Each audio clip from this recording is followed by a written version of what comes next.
Hello friend, अगर आप कहानी लेना चाहते हैं तो ले सकते हैं, कोई दिक्कत नहीं है। नॉवेल ऑफ किंग चैनल को सब्सक्राइब करें। आज हम आपको एक नई और रोमांचक कहानी सुनाने जा रहे हैं। मेजर विजय, तो चलिए शुरू करते हैं। राजकुमार जी, आपको तो अभी मंडप के सामने होनी चाहिए, वहीं पर सभी लोग मौजूद हैं। पर आप यहाँ क्या कर रही है? यह सुनकर श्रेया बोली, दरअसल मैं छत पर गई थी, वहां से नजारा देखने के लिए। तभी मैंने कुछ ऐसा देखा और मैंने आपको मैसेज किया। श्रेया की बातों को सुनकर कर्ण और विजय उसकी ओर देखने लगी और बोले, तो वह मैसेज आपने विजय को भेजा था? जी हां, मैंने ही मैसेज विजय जी को सेंड किया था। तभी विजय बोला, आखिर आपने क्या देखा था कि आपने मुझे ऐसा मैसेज किया था? श्रेया बोली, आप लोग मेरे साथ आइए, इसलिए मैं आप लोगों को कुछ दिखाना चाहती हूं। यह कहकर श्रेया उन्हें छत की ओर लेकर चली गई। जब वह सभी छत पर पहुंचे तो श्रेया ने अपना इशारा झाड़ियों के बीच करते हुए कहा, मैंने कुछ लोगों को उस झाड़ियों से बाहर निकलते हुए देखा था। श्रेया की उंगली की इशारे को देखकर विजय और कर्ण दोनों ओर देखने लगे। श्रेया बोली, अगर वह 1 या 2 होते तो समझ में आता है, लेकिन उनकी संख्या 9 थी। मुझे समझ में नहीं आ रहा था कि इतनी छोटी सी झाड़ी के अंदर 9 कैसे आ जा सकते हैं, तो मुझे कुछ गड़बड़ लगी, इसलिए मैंने आपको मैसेज किया था। श्रेया की पूरी बातों को सुनकर विजय मुस्कुराते हुए बोला, आपने बहुत ही अच्छा काम किया है श्रेया जी। मैं आपका आभार कभी चुका आता तसपित ही कर पाऊंगा। यह कहते हुए विजय नीचे की ओर जाने लगा। तभी श्रेया ने उसे रोकते हुए कहा, कहां जा रहे हैं आप? श्रेया की बातों को सुनकर आप पीछे मुड़कर बोला, ऐसा तो है नहीं कि इतने बड़े बड़े लोग उस झाड़ी पर लुका छुपी खेलेंगे। क्या मतलब? विजय बोला, मतलब ये वो जो लोग हैं जो उस झाड़ी से निकले थे, कोई मामूली इंसान तो हरगिज नहीं होंगे। मैं इसके बारे में बाद में बताऊंगा। कर्ण, तुम इन्हें नीचे लेकर चले जाओ। हां, अगर कोई मेरे बारे में पूछे तो कहना कि मैं कुछ काम से बाहर गया हूं। ठीक है भाई? अरे रुको, तो विजय सीढ़ियों से नीचे उतारते हुए बोला, बाद में मिलता हूं श्रेया जी, पर मेरी बात तो सुनिए। कर्ण बोला, वो अभी किसी की भी बात नहीं सुनेगा, लेकिन आप उसकी चिंता मत करिए। श्रेया बोली, हाँ, लेकिन वे लोग हैं कौन? फिर थोड़ी देर की कन्वर्सेशन के बाद दोनों नीचे चले आए। विजय कर्नल सर को कॉल करके कुछ जवानों के साथ पीछे की ओर बुलाया। सबके आ जाने पर विजय ने सभी ऑफिसर से कहा, इस झड़ी के अंदर में जाकर देखो कि इसमें झोल झाल क्या है। विजय का ऑन ऑर्डर सुनकर कुछ ऑफिसर झाड़ी में चले गए। थोड़ी देर खोजबीन के बाद उन्हें एक सुरंग मिला। एक ऑफिसर चिल्लाते हुए बोला, सर, यहां पर एक सुरंग है और लगता है इसे हाल फिलहाल में ही बनाया गया है, यहां की खुदाई अभी नहीं है। उन सोल्जर्स की बातों को सुनकर अपने सामने खड़े एक ऑफिसर की ओर देखकर बोला, मुझे इस होटल को बनने से पहले और बनने के बाद का ब्लूप्रिंट चाहिए। जी सर, विजय बोला, इतना तो पता है कि वह सभी लोग इस दिन के लिए लंबी तैयारी की है, इस होटल में घुसने की, और वह सभी कामयाब भी रहे। कर्नल सर बोले, अब हम कैसे पता करेंगे कि वह लोग कौन थे और किस मकसद से यहां पर आए हुए हैं? विजय बोला, इतनी मेहनत से सुरंग बनाकर यहां पर आए हुए हैं तो उन लोगों का मकसद अच्छा तो नहीं ही होगा। तभी पीछे से सिक्योरिटी इंचार्ज आया। उसे देखकर कर्नल सर भड़कते हुए बोले, ऐसी सिक्योरिटी है आपकी? हां, कर्नल सर को इतने गुस्से में देखकर सिक्योरिटी इंचार्ज बोला, सर क्या हुआ, कुछ प्रॉब्लम है क्या? सिक्योरिटी इंचार्ज की बातों को सुनकर कर्नल सर गुस्से में बोले, प्रॉब्लम की बात कर रहे हो? तुमने इस जगह पर सिक्योरिटी कैमरा क्यों नहीं लगवाया? ऐसी है तुम्हारी सिक्योरिटी। कर्नल सर को इतने गुस्से में देखकर सिक्योरिटी इंचार्ज बोला, सर उसकी जरूरत ही नहीं पड़ी क्योंकि उस जगह पर कोई आता जाता नहीं है। कर्नल सर सिक्योरिटी इंचार्ज के कॉलर को पकड़ते हुए बोले, अच्छा, तुम्हारे इस लापरवाही की वजह से कुछ अनजान लोग इस होटल पर हंस चुके हैं। अगर किसी को कुछ हुआ तो मैं तुम्हारी एजेंसी से कैसी बात करता हूं? देखो, कर्नल सर को इतने गुस्से में देखकर सिक्योरिटी इंचार्ज को समझने में देर नहीं लगा कि उससे गलती तो हुई है। सिक्योरिटी इंचार्ज को खामोशी से खड़े देखकर कर्नल सर भड़कते हुए बोले, अब चुपचाप रहोगे तो फिर कुछ बोलोगे? विजय बोला, अभी आप अपने गार्ड्स को लोगों पर नजर रखने को बोलिए। अगर किसी पर भी उन्हें संदेह होता है तो आप मुझे तुरंत खबर करेंगे। ठीक है? सिक्योरिटी इंचार्ज बोला, जी सर, मैं अभी ही अपने गार्ड्स को इस काम के लिए सभी को तैयार करता हूं। कर्नल सर बोले, तो अभी तक यहां पर क्यों खड़े हो जाओ और अपने आदमियों को काम पर लगाओ, और मुझे रिजल्ट जल्द से जल्द चाहिए। उनकी दमदार आवाज को सुनकर सिक्योरिटी इंचार्ज भी घबरा बेसर रहा। साग्य गया और वह तुरंत वहां से जाने ही वाला था कि विजय बोला, किसी को परेशानी नहीं होनी चाहिए। ठीक है जी सर, मैं ध्यान रखूंगा। और वहां से भांस से खड़ा हुआ। विजय कुछ सोचते हुए बोला, एक आदमी सिक्योरिटी गार्ड का ड्रेस पहनकर आता है लेकिन उसे कोई भी नहीं पहचान पाता। इसका मतलब वह सभी ऐसे तो खाली नहीं पड़े होंगे। आप सभी भी अपने अपने कम पर लग जाए। इन सब से अनजान सभी लोग रिसेप्शन की तैयारी के लिए अपने अपने कामों पर चले गए और मेहमान वहां की नजारों को देखने लगे। क्योंकि उस होटल का बेहतरीन इंटीरियर डिजाइनिंग के कारण उस होटल को मुंबई का क्वीन भी कहा जाता है। श्रेया एक लड़के की ओर इशारा करते हुए बोली, करण उस लड़के की तरफ देखो। क्या राजकुमारी जी? अरे आप भी ना? अरे उसके हाथ में जो टैटू बना है, मैंने वैसे ही टैटू उस लड़के के हाथ देखा था। शायद यह लड़का वही है। श्रेया की बातों को सुनकर करण बोला, ऐसा है क्या? रुको मैं विजय को यह बात बताता हूं। आप उस लड़की का ध्यान रखिए। विजय कॉल उठाते हुए बोला। हाँ करण बोलो। करण बोला, भाई शैया ने जिन लोगों को देखा था शायद उनमें से एक को उन्होंने पहचान लिया है। तुम तुरंत यहां पर आ जाओ। फंटास्टिक, मैं आ रहा हूं, उसे कहीं जाने देना। फिर कुछ ऑफिसर्स के साथ विजय आया और करण से कहा, कहां पर है? करण बोला, वह पिछले हिस्से में गाई है, उधार श्रेया उसके पीछे गई है। तभी विजय का मोबाइल फोन बजा। हेलो, आप पीछे की ओर आ जाए। श्रेया की आवाज को सुनकर विजय बोला, ठीक है, आप दूरी बनाए रखिएगा। उसकी प्यारी सी बातें सुनकर श्रेया के मन में लड्डू फूट रहे थे। विजय भी कुछ और निकल गया। जैसे उसने श्रेया को देखा उसे राहत मिली। उसने उससे पूछा, कहां है? श्रेया ने अपनी उंगली गटर पर जाने वाली रास्ते की ओर इशारा किया। विजय बोला, अभी आप यहां से चले जाएं, आगे मैं सब कुछ संभाल लूंगा। श्रेया विजय को घूरते हुए उसकी ओर देखने लगी, फिर अपने चेहरे पर रहस्यमय मुस्कान के साथ बोली, ठीक है, पर आपको कुछ देना होगा। विजय बोला, पर मेरे पास इस समय आपको देने के लिए कुछ नहीं है। कोई बात नहीं है, ठीक है, मैं आपसे शुद्ध समय लूंगी। ठीक है, अभी आप जाइए। सभी जवान गटर के अंदर दाखिल हुए। वहां का नजारा देख सब हैरान थे। तभी किसी की पैरों की आवाज सुनाई पड़ी। सब अलर्ट हो गए। उस आदमी को हर्क करने में जरूरत ही नहीं पड़ी और वह आदमी नीचे गिर गया। उन लोगों ने बड़े ही सफाई सब लोग को ठिकाने लगाने में कामयाब रहे। उन्होंने एक आदमी को पकड़कर बोला, बाकी के लोग कहां और किस किस पोजीशन में हैं? बोल। वो लड़का घबराते हुए बोला, ऊपर 7 लोग हैं, बस मुझे इतना मालूम है, और बाकी आपको हमारे कैप्टन से ही पता चलेगा।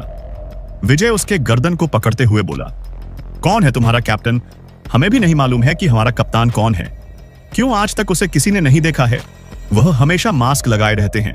उस आदमी को अरेस्ट करने के बाद सभी लोग उसी गटर के रास्ते से बाहर निकल गए। विजय बोला, हमें पता नहीं है कि वह लोग कहां कहां मौजूद है, पर इतना तो पता चल गया है कि उनका इरादा बिल्कुल भी ठीक नहीं है। हम सबसे पहले यह पता करो कि कैटरिंग वाले और भीड़ में अनजान मेहमान बनकर आए हैं। उनसे पूछताछ करो। अगर किसी पर शक होता है तो उसे गिरफ्तार कर लेना। आर्मी ऑफिसर बोला, जी सर, हम अपने सभी ऑफिसर को इस काम में लगा देते हैं। विजय सीरियस आवाज में बोला, ठीक है, लेकिन कोई भी चूक गलती नहीं होनी चाहिए। प्रश्नवाचक चिन्ह एक भी गलती हमें महंगी पड़ सकती है। कैप्टन बोला, हम इसकी पूरी ध्यान रखेंगे सर। दूसरी तरफ एक आदमी ने किसी से कहा, खेलो, काम हुआ कि नहीं? कप्तान की बातों को सुनकर उस आदमी ने कहा, हमने RD1 लगा दिया है। अगर कुछ भी गड़बड़ हुई तो हम लास्ट करके इस पूरे होटल को उड़ा देंगे। कप्तान मुस्कुराते हुए बोला, इंशाअल्लाह हमें अपने मंसूब पर कामयाब होने में कोई भी दखल अंदाजी नहीं कर पाएगा। दूसरी तरफ सभी लोग अनजान आए हुए मेहमानों की तलाशी करने लगे, लेकिन क्योंकि हर किसी को इनविटेशन के साथ अंदर घुसने का परमिशन था, इसलिए कोई भी बाहर का इंसान अंदर नहीं घुसा सकता। एक ऑफिसर बोला, सर, हमने पता कर लिया है, लेकिन हमें कोई भी ऐसा अनजान व्यक्ति का नजर नहीं आया है। लगता है वह सभी बहुत ही शातिर हैं। सर, उस ऑफिसर की बात सुनकर विजय बोला, अगर वह सभी इतने शातिर नहीं होते तो इस होटल में कैसे घुसते? तभी एक सिक्योरिटी गार्ड वहां पर आया और उसने विजय की ओर देखकर कहा, सर, नॉर्थ ईस्ट साइटी का कैमरा बंद दिखाई दे रहा है कुछ मिनटों से। सर, हमने पता किया है तो पता चला कुछ टेक्निकल इश्यूज। तभी विजय बोला, इससे भी पहले इसी तरह उन लोगों ने कुछ ऐसा ही काम किया था। उसने तुरंत उस सिक्योरिटी गार्ड से कहा, उस जगह पर जाकर छानबीन करो और पता करो कुछ मिलता है क्या? जी यही सर। हम अभी जाते हैं। वहां पर जैसे ही वह सभी उस जगह पर पहुंचे, उन्हें जो नजारे देखने को मिला उसे देखकर हैरान रह गए। वहां पर कुछ गार्ड्स की डेड बॉडीज पड़ी हुई है। यह देखकर उसने तुरंत विजय को कॉल लगाकर कहा, सर हमें यहां पर कुछ गार्ड्स की डेड बॉडीज मिली है। वट? विजय चौंक हुए बोला, सिक्योरिटी गार्ड बोला, यस सर, बड़े ही बेरहमी से उनका कत्ल किया गया है। यह सुनकर विजय ने एक गहरी सांस लेकर कहा, ठीक है, सभी को हॉस्पिटल ले जाओ और हां, सभी को अलर्ट रहने के लिए बोल दो। ठीक है सर। यह कहकर विजय ने कॉल कट कर दिया। विजय को इतना परेशान देखकर कर्ण बोला, क्या हुआ भाई? विजय अपनी मुट्ठी कसते हुए बोला, वाह, पर कुछ सिक्योरिटी गार्ड्स की डेड बॉडी मिली है। यह सुनकर कर्ण की आंखें बड़ी हो गईं। विजय आगे बोला, यह उन लोगों ने अच्छा नहीं किया, उनको इसका खामियाजा भुगतना पड़ेगा। वहीं अर्पिता वरुण के पीछे पीछे घूम रही थी।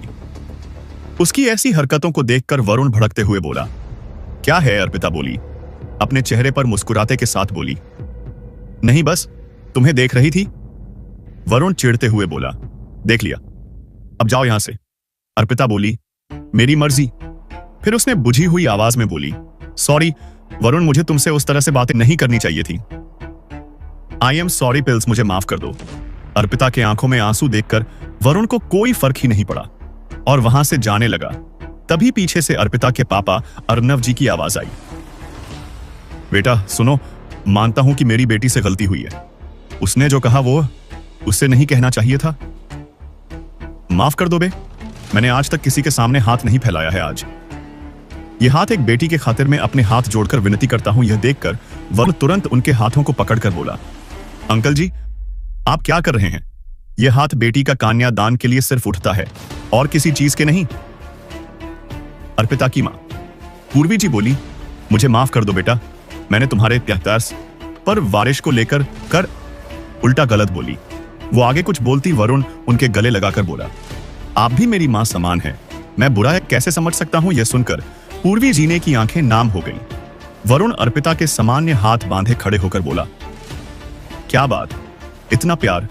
वरुण आगे कुछ बोल पाता, अर्पिता तुरंत उसके गले लगकर रोते हुए बोली, I love you Varun, I love you so much.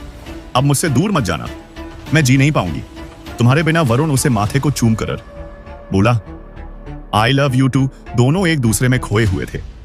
तभी उन्होंने पैरों की आवाज आती सुनाई पड़ी और किसी ने कहा, क्यों बेटा, हमारी छोटी बहन कैसी है? बहुत ही खूबसूरत। यह कहकर मुस्कुराने लगा। वरुण अर्पिता से अलग हुए बोला, वैसे तो रिया भी बहुत खूबसूरत है। रिया बसाय। नाम सुनते ही अर्पिता वरुण को मरने के लिए दौड़ने लगी। तभी उसकी टक्कर एक लड़के से हुआ। उससे टकराने की वजह से उस आदमी का वॉकी टॉकी नीचे गिर गया। उसने उसे कहा, I am I sorry sir, it's ऑक। ये कहकर वह वहां से जाने लगा। तभी वरुण की नजर नीचे गिरे उस मोबाइल पर पड़ी। उसने उससे लौटने के लिए मुड़ा, लेकिन वहां से वह आदमी चला गया।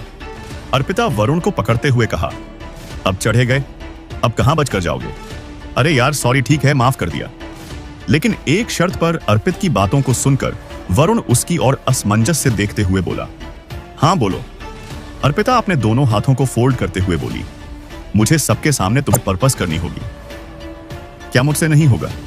क्यों, क्या प्रॉब्लम है? हमारे माता पिता तो मान गए हैं तो ठीक है ना यार, तो बाकियों को भी तो पता चलनी चाहिए ताकि हमारे बीच में कोई नहीं आए। पर मैं कुछ नहीं सुनना चाहती हूं। तुम अभी प्रपोज करोगे? ठीक है, वरुण बोला, ठीक है। तभी के हाथों में पकड़े हुए उस मोबाइल पर एक मैसेज आया, जिसे देखकर वरुण हैरान हो गया। वरुण बोला, तुम यहीं रुको, मैं आता हूं। यह कहते ही वह वहां से भागते हुए नीचे की ओर चला गया। अर्पिता ना समझी से उसे देखने लगी। फिर वह भी वहां से मुस्कुराते हुए चली गई। भागते हुए वरुण कर्ण से टकरा गया। कर्ण बोला, अरे भाई आराम से, कहां इतना जल्दी? वरुण हंसते हुए बोला, विजय भाई कहां पर है? अंदर। यह सुनकर वह दोबारा भागने लगा। कर्ण भी उसके पीछे पीछे भागने लगा। उन दोनों को ऐसे भागते देखकर विजय बोला, क्या हुआ, तुम दोनों ऐसे भाग क्यों रहे हो? कर्ण बोला, इससे पूछो क्यों भाग रहा था। यह सुनकर विजय की ओर देखते हुए बोला, क्या हुआ? वरुण ने तुरंत मैसेज दिखाते हुए बोला, भाई ये मैसेज देखो, आपको पता चल जाएगा कि मैं ऐसे भागते हुए क्यों आ रहा हूं। जैसे ही विजय की नजरें उस मैसेज पर पड़ी वह दंग रह गया। उसने पूछा, तुम्हें यह मोबाइल फोन कहां से मिला? वरुण विजय को शुरू से उसे बताना शुरू किया। जब मुझे अर्पिता मारने के लिए दौड़ा रही थी, उस समय मैं एक आदमी से टकरा गया था जिसके जैसे उसका कुछ सामान नीचे गिर गया था। उसमें से यह मोबाइल फोन भी था। मैंने उसे वापस देने के लिए आवाज देने की कोशिश की, लेकिन वो वहां से चला गया था। विजय बोला, तुमने उसे किस जगह पर देखा था? वरुण बोला, फर्स्ट फ्लोर के रेलिंग साइड एरिया में। यह सुनते ही विजय और उसके साथ खड़े ऑफिसर उसके पीछे दौड़कर जाने लगे। विजय बोला, यही जगह है ना? वरुण बोला, हाँ भाई, यही जगह है। मैं उससे यहीं पर टकराया था। वो लोग इधर उधर देखकर छानबीन करने लगे। तभी वरुण एक आदमी की ओर इशारा करते हुए बोला, भाई वह है जिससे मैं टकराया था। विजय की नजर उसकी नजरों से मिली। उसकी नजरें फैल गईं। उसने कहा, पकड़ो उसे, बचकर जाने ना पाए। यह सुनते ही लोग उसके पीछे भागने लगे। वह आदमी अनजान बनते हुए धीरे धीरे चल रहा था, लेकिन जब उसे पता चला कि वह सभी उसी की ओर आ रहे हैं, वह भी बाब और सापुर्शी भागने लगा। सिक्योरिटी इंचार्ज ने देखा कि भीड़ में से कई लोग उन्हीं लोगों के पीछे जा रहे हैं। उसे समझने में देर नहीं लगा कि यह लोग मिले हुए हैं। उसने अपने गार्ड्स को इशारा किया और वे सभी भी उनके पीछे दौड़ पड़े। सामने से अचानक करण उस आदमी के आगे खड़ा हो गया और बोला, अरे भाई साहब, इतनी भी जांच क्या है? यहां पर कोई रेस तो नहीं हो रहा है कि आप ऐसे भागने लग जाओ। यह कहते ही उसने एक लात उस आदमी के पेट पर जड़ दिया, जिसके वजह से वह आदमी फर्श पर मुंह के बल गिर गया और कहाने लगा। मिलिट्री वालों ने उसे चारों ओर से घेर रखा था। उसे एक कमरे में ले जाया गया। उस आदमी ने कहा, मैंने क्या किया है सर? आप लोग ने मुझे क्यों पकड़ कर रखा है? करण उसके पास आकर बोला, जब तुमने कोई गलती ही नहीं की थी तो ऐसे भाग क्यों रहे थे? हमें देखकर वह आदमी बोला, मुझे लगा कि आप लोग किसी को ढूंढ रहे हैं या फिर किसी को मारना चाहते हैं, इसलिए मैं भी आप लोगों को देखकर डर गया और भागने लगा। अच्छा, ऐसा बात है। तभी कुछ सिक्योरिटी ऑफिसर्स ने 6 लोगों को उसके सामने पटक दिया। करण बोला, यही है ना तुम्हारा साथी? तुम ही लोग हो ना जो उस टनल से आए थे? यह सुनते ही वह आदमी उसकी ओर देखने लगा और बोला, आप लोगों को कोई गलतफहमी हुई है। गलतफहमी उसका भी पता चल जाएगा। यह कहते ही एक ऑफिसर ने उसके मुंह पर एक मुख का जड़ दिया, जिसके वजह से उसका मुंह से खून निकलने लगा। आप लोग ये अच्छा नहीं कर रहे हैं। हम अपने बॉस से आप लोगों का कंप्लेंट करेंगे। यह सुनकर विजय बोला, तुम्हारा बॉस यानी कि यहूदी खान? यहूदी खान का नाम सुनते ही उस आदमी का चेहरा तुरंत बदल गया और बोला, यहूदी खान? कौन यहूदी खान? मैं किसी यहूदी खान को नहीं जानता। विजय बोला, अच्छा, पर तुमने तो उसको छुड़ाने के लिए कश्मीर में अटैक करवाया, दिल्ली में होटल हाईजैक करवाया, और अभी यहां पर शादी में आकर यह ऐलान करना चाहते हो कि अगर हमने यहूदी खान को नहीं छुड़ाया तो तुम लोग कुछ भी कर सकते हो। यही कहना चाहते हो ना? ना तुम?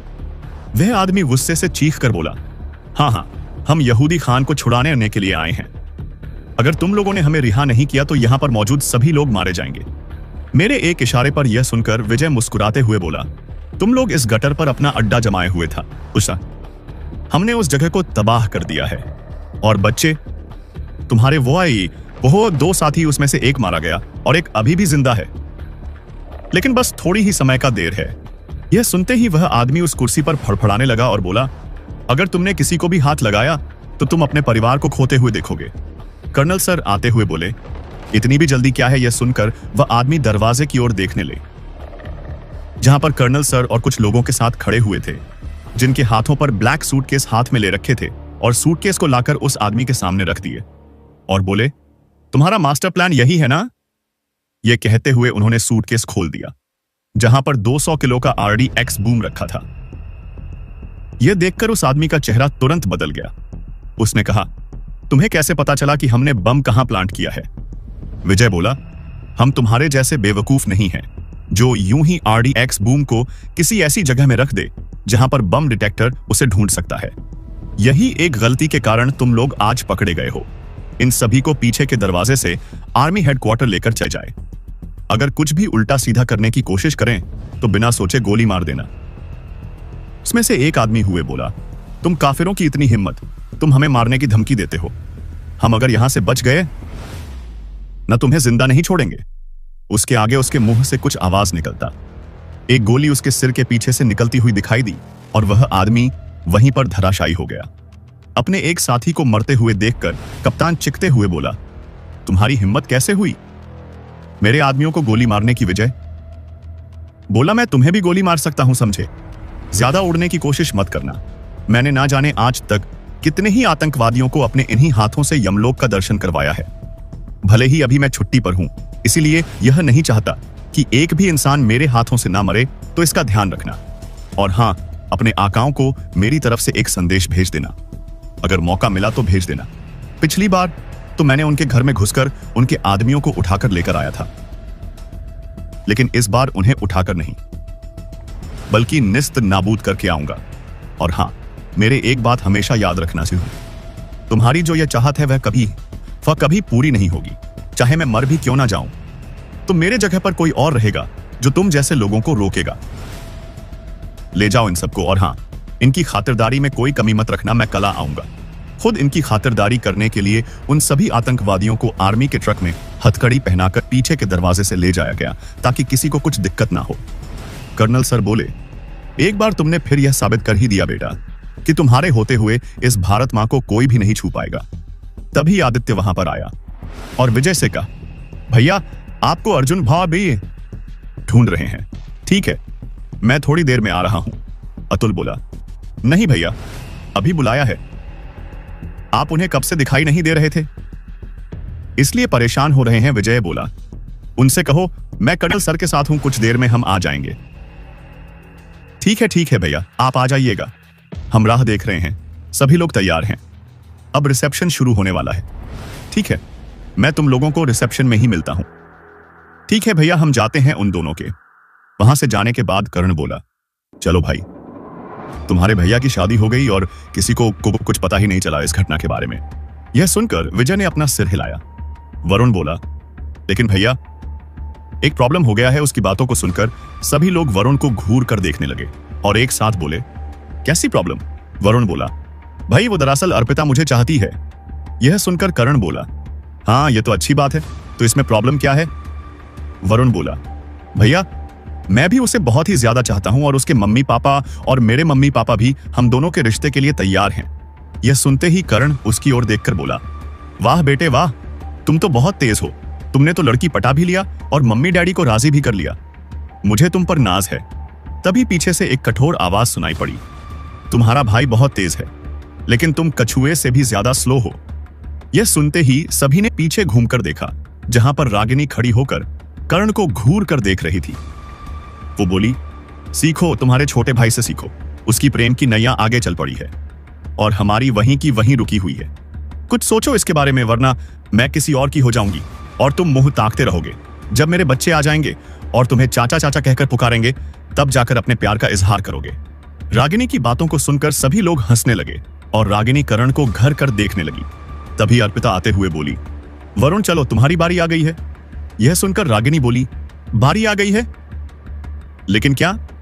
अर्पिता बोली, दरअसल दीदी ये मुझे सबके सामने प्रपोज करने वाले हैं और सबके सामने मुझे किस भी करेंगे। यह सुनकर वरुण हक्का बक्का रह गया। सबकी हालत वैसी थी जैसा इस वक्त वरुण का था। उसने तो उसे प्रपोज करने की बात कही थी, अब ये किस कहां से आ गया था? रागिनी कर्ण को थप्पड़ मारते हुए बोली, सीखो, तुम्हारे भाई से सीखो। इसे कहते हैं असली ही रांझा, जो अपने प्यार को पाने के लिए दुनिया से लड़ने को भी तैयार है। रागिनी बोली, चलो चलो चलो चलो, अब मुझसे रहा नहीं जा रहा। मैं चाहती हूं कि तुम मुझे सबके सामने मुझे प्रपोज करो। कर्ण बोला, वह तो ठीक है, मैं तुम्हें प्रपोज कर लूंगा, लेकिन तुम्हारे परिवार वालों ने मुझे नहीं अपनाया तो क्या होगा? रागिनी उसके गाल को प्यार से कहा, तुम उसकी चिंता मत करो, क्योंकि मैंने अपने पापा को मना लिया है और उनकी भी यही शर्त है कि अगर तुम मुझे सबके सामने प्रपोज करोगी तो ही मेरे पापा तुम्हें अपना दामाद स्वीकारें। कर्ण बोला, भाई ये कैसा शर्त है? ऐसा कोई शर्त रखता है? विजय बोला, भाई अगर प्यार है तो डर क्यों रहे हो? जो कहना है खुलकर कहो। कर्ण बोला, मुझे प्यार का इजहार करना नहीं आता है। कोई बात नहीं है, ऐसा ये मैं सिखा दूंगी। पीछे से श्रेया आते हुए बोली। उसकी नजर जब विजय से टकराई, वो शर्माने लगी। कर्नल सर को समझने में देर नहीं लगी कि यहां पर आखिर में चल क्या रहा है। अर्पिता वरुण को चाहती है, वरुण भी अर्पिता को चाहता है, कर्ण रागिनी को चाहता है और रागिनी भी कर्ण को चाहती है। और उन सब में राजस्थान की राजकुमारी, मुंबई के एक सिंह ओबरॉय खानदान का लड़का विजय सिंह ओबरॉय को चाहती है। मतलब यहां पर प्यार का बादल सबके दिलों में उड़ा हुआ है। उन्होंने कहा, अरे कम से कम मेरी तो इज्जत करो, यहां पर मैं भी हूं। यह सुनकर सभी लोग बोले, अंकल जी, प्यार करना सीखना है तो हमें आपसे सीखना होगा। आप मिसेज शर्मा को कितना प्यार करते हैं। हमने देखा है, कर्ण सर बोले। वो तो है भाई, हम तो उन्हें कॉलेज के समय से पसंद करते हैं और आज तक निभा ही रहे हैं। शया बोली, अंकल आपके बेटे नहीं आए हैं। शया की बातों को सुनकर कर्नल सर बोले, मेरा 2 बेटे हैं, 2 नहीं बल्कि 4। मेरा एक इंडियन एयरफोर्स पर है, दूसरा इंडियन नेवी पर और तीसरा इंडियन आर्मी और चौथा भी इंडियन आर्मी पर है। करण बोला, पर सर आपके तो 2 ही बैठे हैं और तीसरा चौथा कहां से आ गया। करण की बातों को सुनकर करनालकर मुस्कुराते हुए बोले, अरे भाई तुम्हारे सामने ही तो खड़े हैं, विजय और करण मेरे तीसरे और चौथे बेटे। यह सुनकर सभी लोग मुस्कुराने लगे। विजय बोला, ठीक है, आप लोग पशन की ओर चलिए, मैं कपड़े चेंज करके आता हूं। करण बोला, अच्छे तो दिख रहे हो, कपड़े चेंज करने की क्या जरूरत है। तभी कर्नल सर कुछ सोचते हुए बोले, हाँ मुझे तुम्हारा मेडल देखना है। मैं उसे पास से नहीं देख सका, पर कोई बात नहीं, आज तो देख पाऊंगा। यह सुनकर विजय मुस्कुरा कर वहां से चला गया। होटल के पीछे तरफ आलीशान सजावट और उसके चारों तरफ जगमगाती हुई लाइट्स, तारों जैसा टमटम होता हुआ, लड़ियां और जुगनू की तरह जलते हुए बल्ब, मानो ऐसा लग रहा था कि पूरा का पूरा सौरमंडल धरती पर उतर आया हो। इन जोड़ों के स्वागत के लिए जैसे शादी के समय भव्य से स्वागत किया गया था, यहां पर भी भव्य स्वागत के लिए तैयार हो चुके थे। सभी लोग जितेंद्र जी, अतुल और आदित्य को खड़ा देखकर बोला, चलो भाई चलो आगे चलते हैं, किसका इंतजार कर रहे हो। यहां पर आदित्य बोला, वो दरअसल विजय और करण भाई नहीं आए हैं, हम उन्हीं का इंतजार कर रहे हैं। ठीक है, यह बोलकर जितेंद्र जी वहां से आगे चले गए। वह दोनों खड़े होकर उनका इंतजार करने लगे। तभी वहां पर अचानक कई सारे मिलिट्री ऑफिसर अपनी अपनी बंदूकें लेकर दौड़ते हुए आते दिखाई पड़े। उन्हें ऐसे आते देखकर सभी लोगों के मन में अजीब अजीब बातें चलने लगी। वह सभी सोचने लगे कि आखिर यहां पर हो क्या रहा है। सभी लोग हैरान परेशान होकर कभी सिंह मैसेजेस ओबरॉय परिवार वालों को देखते तो कभी कपूर खानदान के लोगों को देखते। वह जानना चाहते थे कि आखिर ये है कौन जो इतनी टाइट सिक्योरिटी के साथ यहां पर आ रहा है। यह दिलचस्पी सभी लोगों के मन चलने लगी कि आखिर यह इंसान कौन है। सभी लोग मन में सोच रहे थे कि तभी अचानक किसी की एंट्री हुई। उसे देख सभी लोग आंखें फाड़कर उसे देखने लगे और सोचने लगे कि यह कैसे हो सकता है, किसकी इतनी पावर है। इस इंसान को इस शादी समारोह में बुलाने की अचानक से वहां का माहौल बदल गया। सभी लोग चिल्लाने लगे क्योंकि विजय और कर्ण के साथ मिस्टर प्रेसिडेंट उनके साथ आते हुए दिखाई पड़े। वह सभी हैरान होकर देखने लगे कि एक बैंड वाला सिंह खानदान का तीसरा बेटा निकला और उसका साथी एक कैप्टन। वह सभी तब उस ऑफिसर को बहुत शौक होकर देखने लगे जिसके सीने पर शौर्य चक्र बड़े शान से लगाया हुआ था। उसकी चेहरे की मुस्कुराहट को देखकर लड़कियां बेकाबू होने लगी। यह देखकर कपूर और सिंघो बॉय खानदान के लोग हैं हो गए। उन्हें तो सबसे बड़ा सरप्राइज यह मिला कि खुद मिस्टर प्रेसिडेंट रिसेप्शन अटेंड करने के लिए वहां पर आए थे।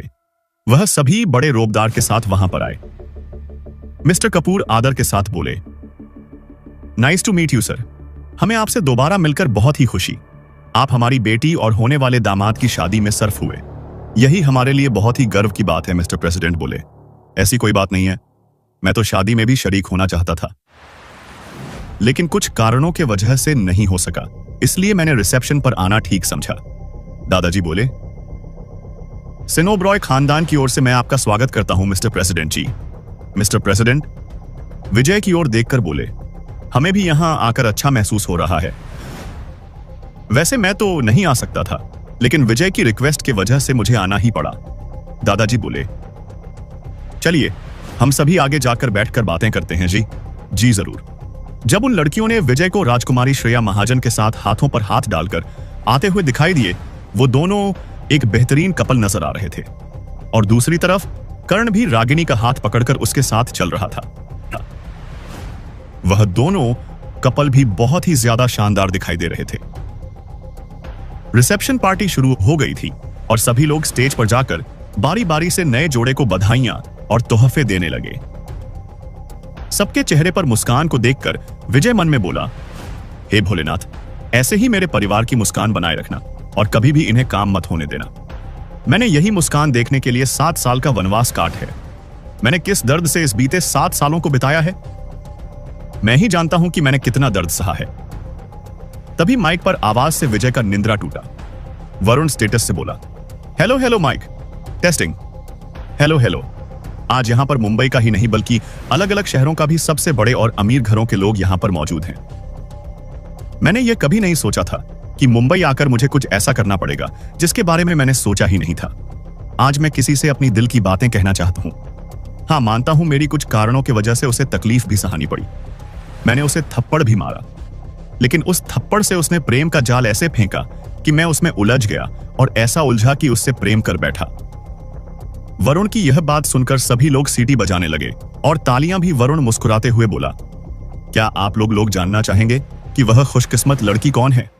चारों तरफ से आवाज आई, हाँ, हम उस खुशनसीब लड़की से रूबरू होना चाहेंगे। वरुण अर्पित की ओर देखकर बोला, बिना देर करते हुए मैं आपको यह बता दूं कि वो लड़की इस वक्त यहीं पर मौजूद है। मैं उसे स्टेज पर बुलाना चाहता हूं, miss Arpita Singh Oberoi. Please come on stage. यह नाम सुनकर सभी लोग हैरान होकर अर्पिता की ओर देखने लगे। तभी अर्पिता बड़ी सलीके के साथ स्टेज पर चढ़ गई और वरुण को अपनी कातिलाना नजरों से देखने लगी। अर्पिता अपने हाथों पर माइक पकड़कर वहां पर मौजूद सभी लोगों की ओर देखकर बोली, फ्रेंड्स, पता है हम दोनों जब मिले थे तो हम दोनों के बीच झगड़ा हो गया था। लेकिन कहते हैं ना, पहली मुलाकात ऐसी हो जिसमें दिल टूट जाते हैं और किसी के दिल मिल जाते हैं। लेकिन हमारा दिल टूटा, झगड़ा जुड़ा, और आज देखो हम इस समय आप लोगों के सामने मौजूद हैं। तभी वरुण मुस्कुराते हुए तुरंत घुटने पर बैठ गया और उसकी एक हाथ पकड़कर कन्फेस करते हुए बोला, अर्पिता, पता है मैंने लाइफ में कोई भी काम सीरियसली से किया है और उसे पूरा करना मुझे बखूबी आता है। जब मेरे बड़े भाई देश के सरहदों पर दुश्मनों से लड़ता तो मैं उसी बड़े भाई की कमियों को पूरा करने के लिए अपने माता पिता का सहारा बनता है। मेरी हर सुबह मोबाइल की अलार्म की वजह से उठता हूं, लेकिन अब तुम्हारी मुस्कुराती हुई चेहरे को देखकर उठना चाहता हूं। मां मुझे अपनी हाथों से खाना खिलाती है।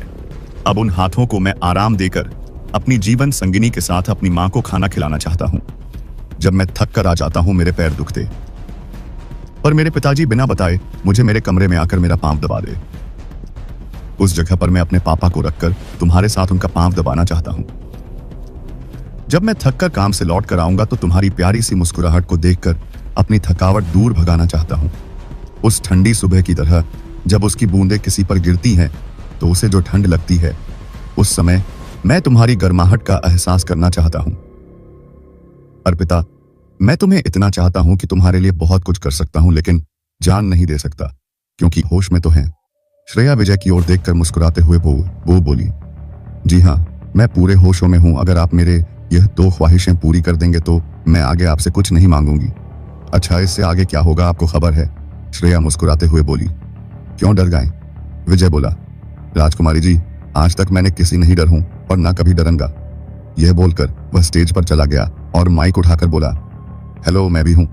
इस लाइन में आज मुझे किसी ने एहसास दिलाया कि वह मुझसे कितना प्यार करती है। जब उसने मेरे शरीर पर लगे चोटों को देखा तो उसके आंखों से आंसू नहीं बल्कि खून की नदियां बहने लगी। अगर मुझे चोट लगती तो उसे दर्द होता, अगर उसे मेरा चेहरा ना दिखे तो वह परेशान होकर यहां वहां ढूंढता फिरता है।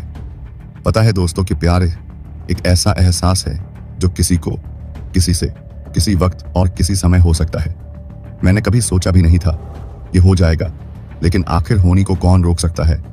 मैं उसे अब स्टेज पर बुलाना चाहता हूं। प्रिंसेस श्रेया महाजन सभी लोग इधर उधर देखने लगे। तभी एक खूबसूरत सीन पड़ी। जैसी लड़की स्टेज की ओर बढ़ने लगी, सभी की नजरें उसी पर टिकी हुई थी। कई आमिर घरों के बेटों ने श्रेया महाजन को अपनी जीवन से गिनी बनाने के लिए कई बार प्रयास किया था। कायों ने तो उनके घर पर रिश्ता भी भेजा था, लेकिन राजकुमारी ने इनकार कर दिया। सभी की नजरें स्टेज पर टिकी हुई थी।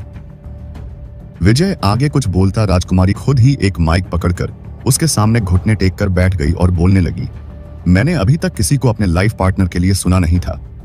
कई लोगों ने मुझे अपनी जीवन संगिनी बनाने की कोशिश की, लेकिन वे सभी नाकामयाब रहे, क्योंकि मैं जिसे ढूंढ रही थी उस प्रकार का कोई भी लड़का मुझे नहीं मिला था।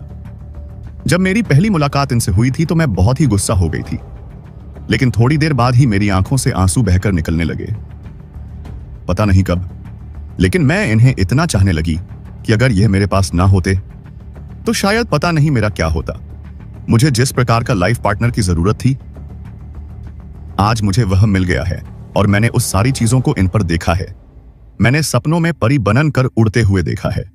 एक राजकुमार घोड़े पर सवार होकर मुझे दुल्हन बनाकर ले जाता है, लेकिन मैं मुंह बंद कर चुपचाप खड़ा रह गया। उसकी ऐसी हरकतें को देखकर सभी लोग हंसने लगे। रुद्र और सरिता जी भी बहुत खुश हुए कि आज यहां पर आकर उनकी खुशियां दुगनी हो गई हैं।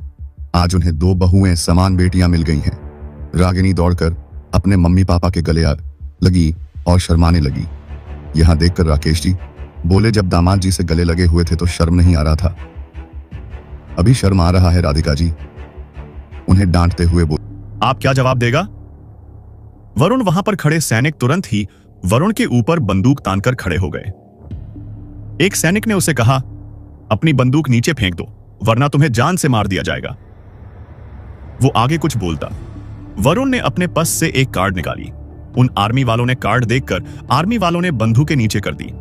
ये देखकर वहां पर मौजूद सभी लोग दंग रह गए कि कैसे अचानक आर्मी वालों ने अपना बंदूकें नीचे कर ली।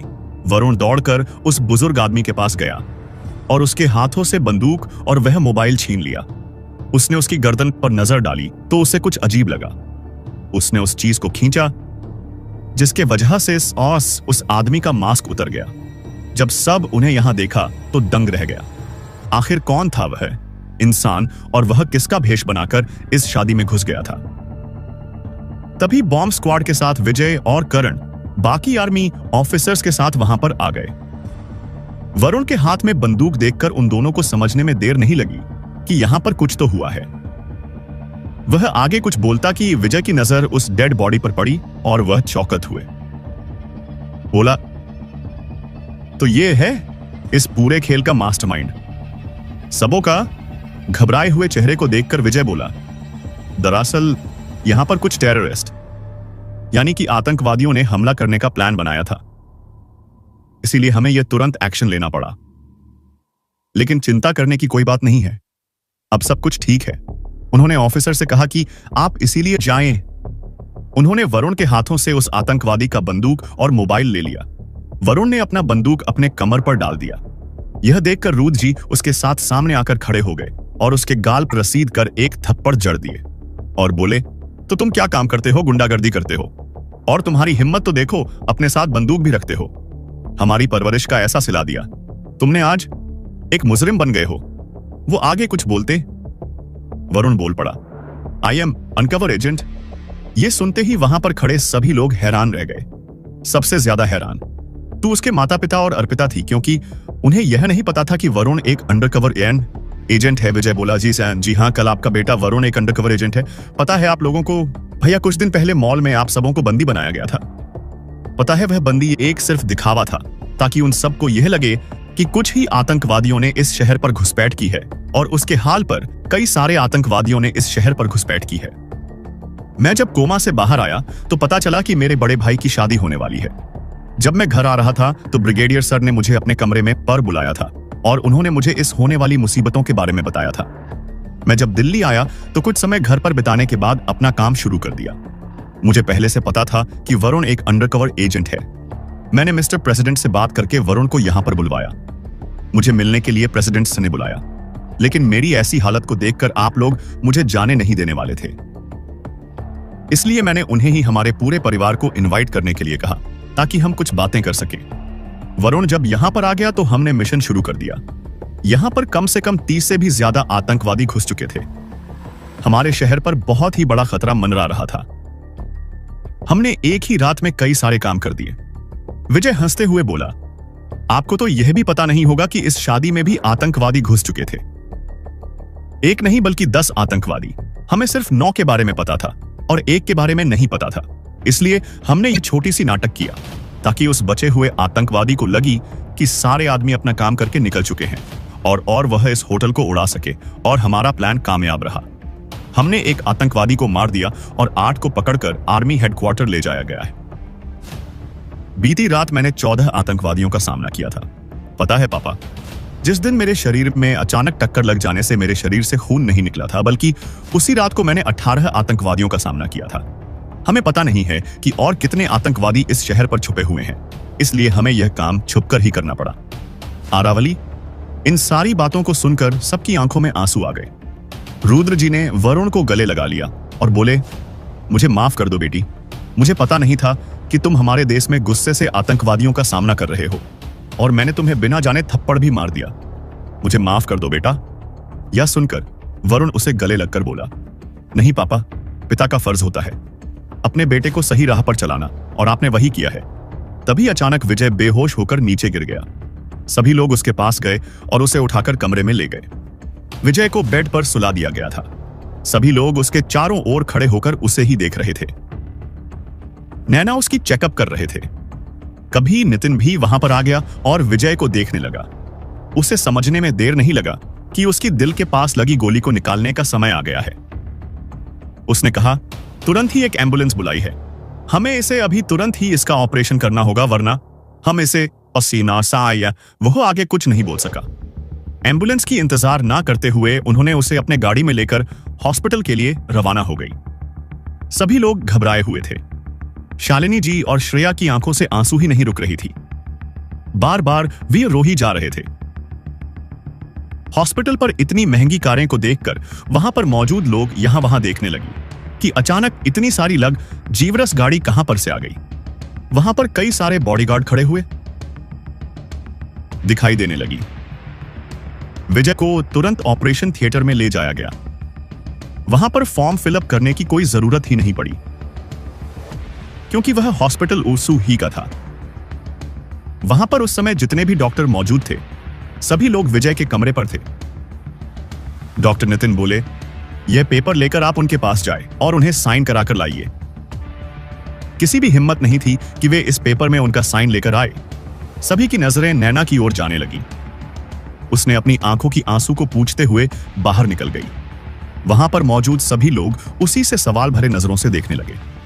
उसने आनंद जी की ओर एक पेपर आगे करते हुए बोले, अंकल जी, आपका सिग्नेचर चाहिए, जहां पर उसने अपनी कांपती हुई आवाज में कहा। सिग्नेचर की बात सुनकर सभी लोग उस पेपर की ओर देखने लगी। अर्जुन, जो अपने आप को इतनी देर से संभाले हुए थे, नैना की ओर जाकर बोला, पेपर में क्या लिखा है? दरअसल इस पेपर में लिखा है कि अगर ऑपरेशन के दौरान पेशेंट को कुछ भी हो जाता है तो हम डॉक्टर्स का रिस्क नहीं होगा।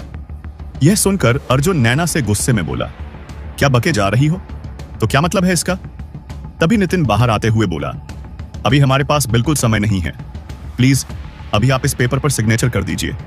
आखिर मेरे बेटे को हुआ क्या है?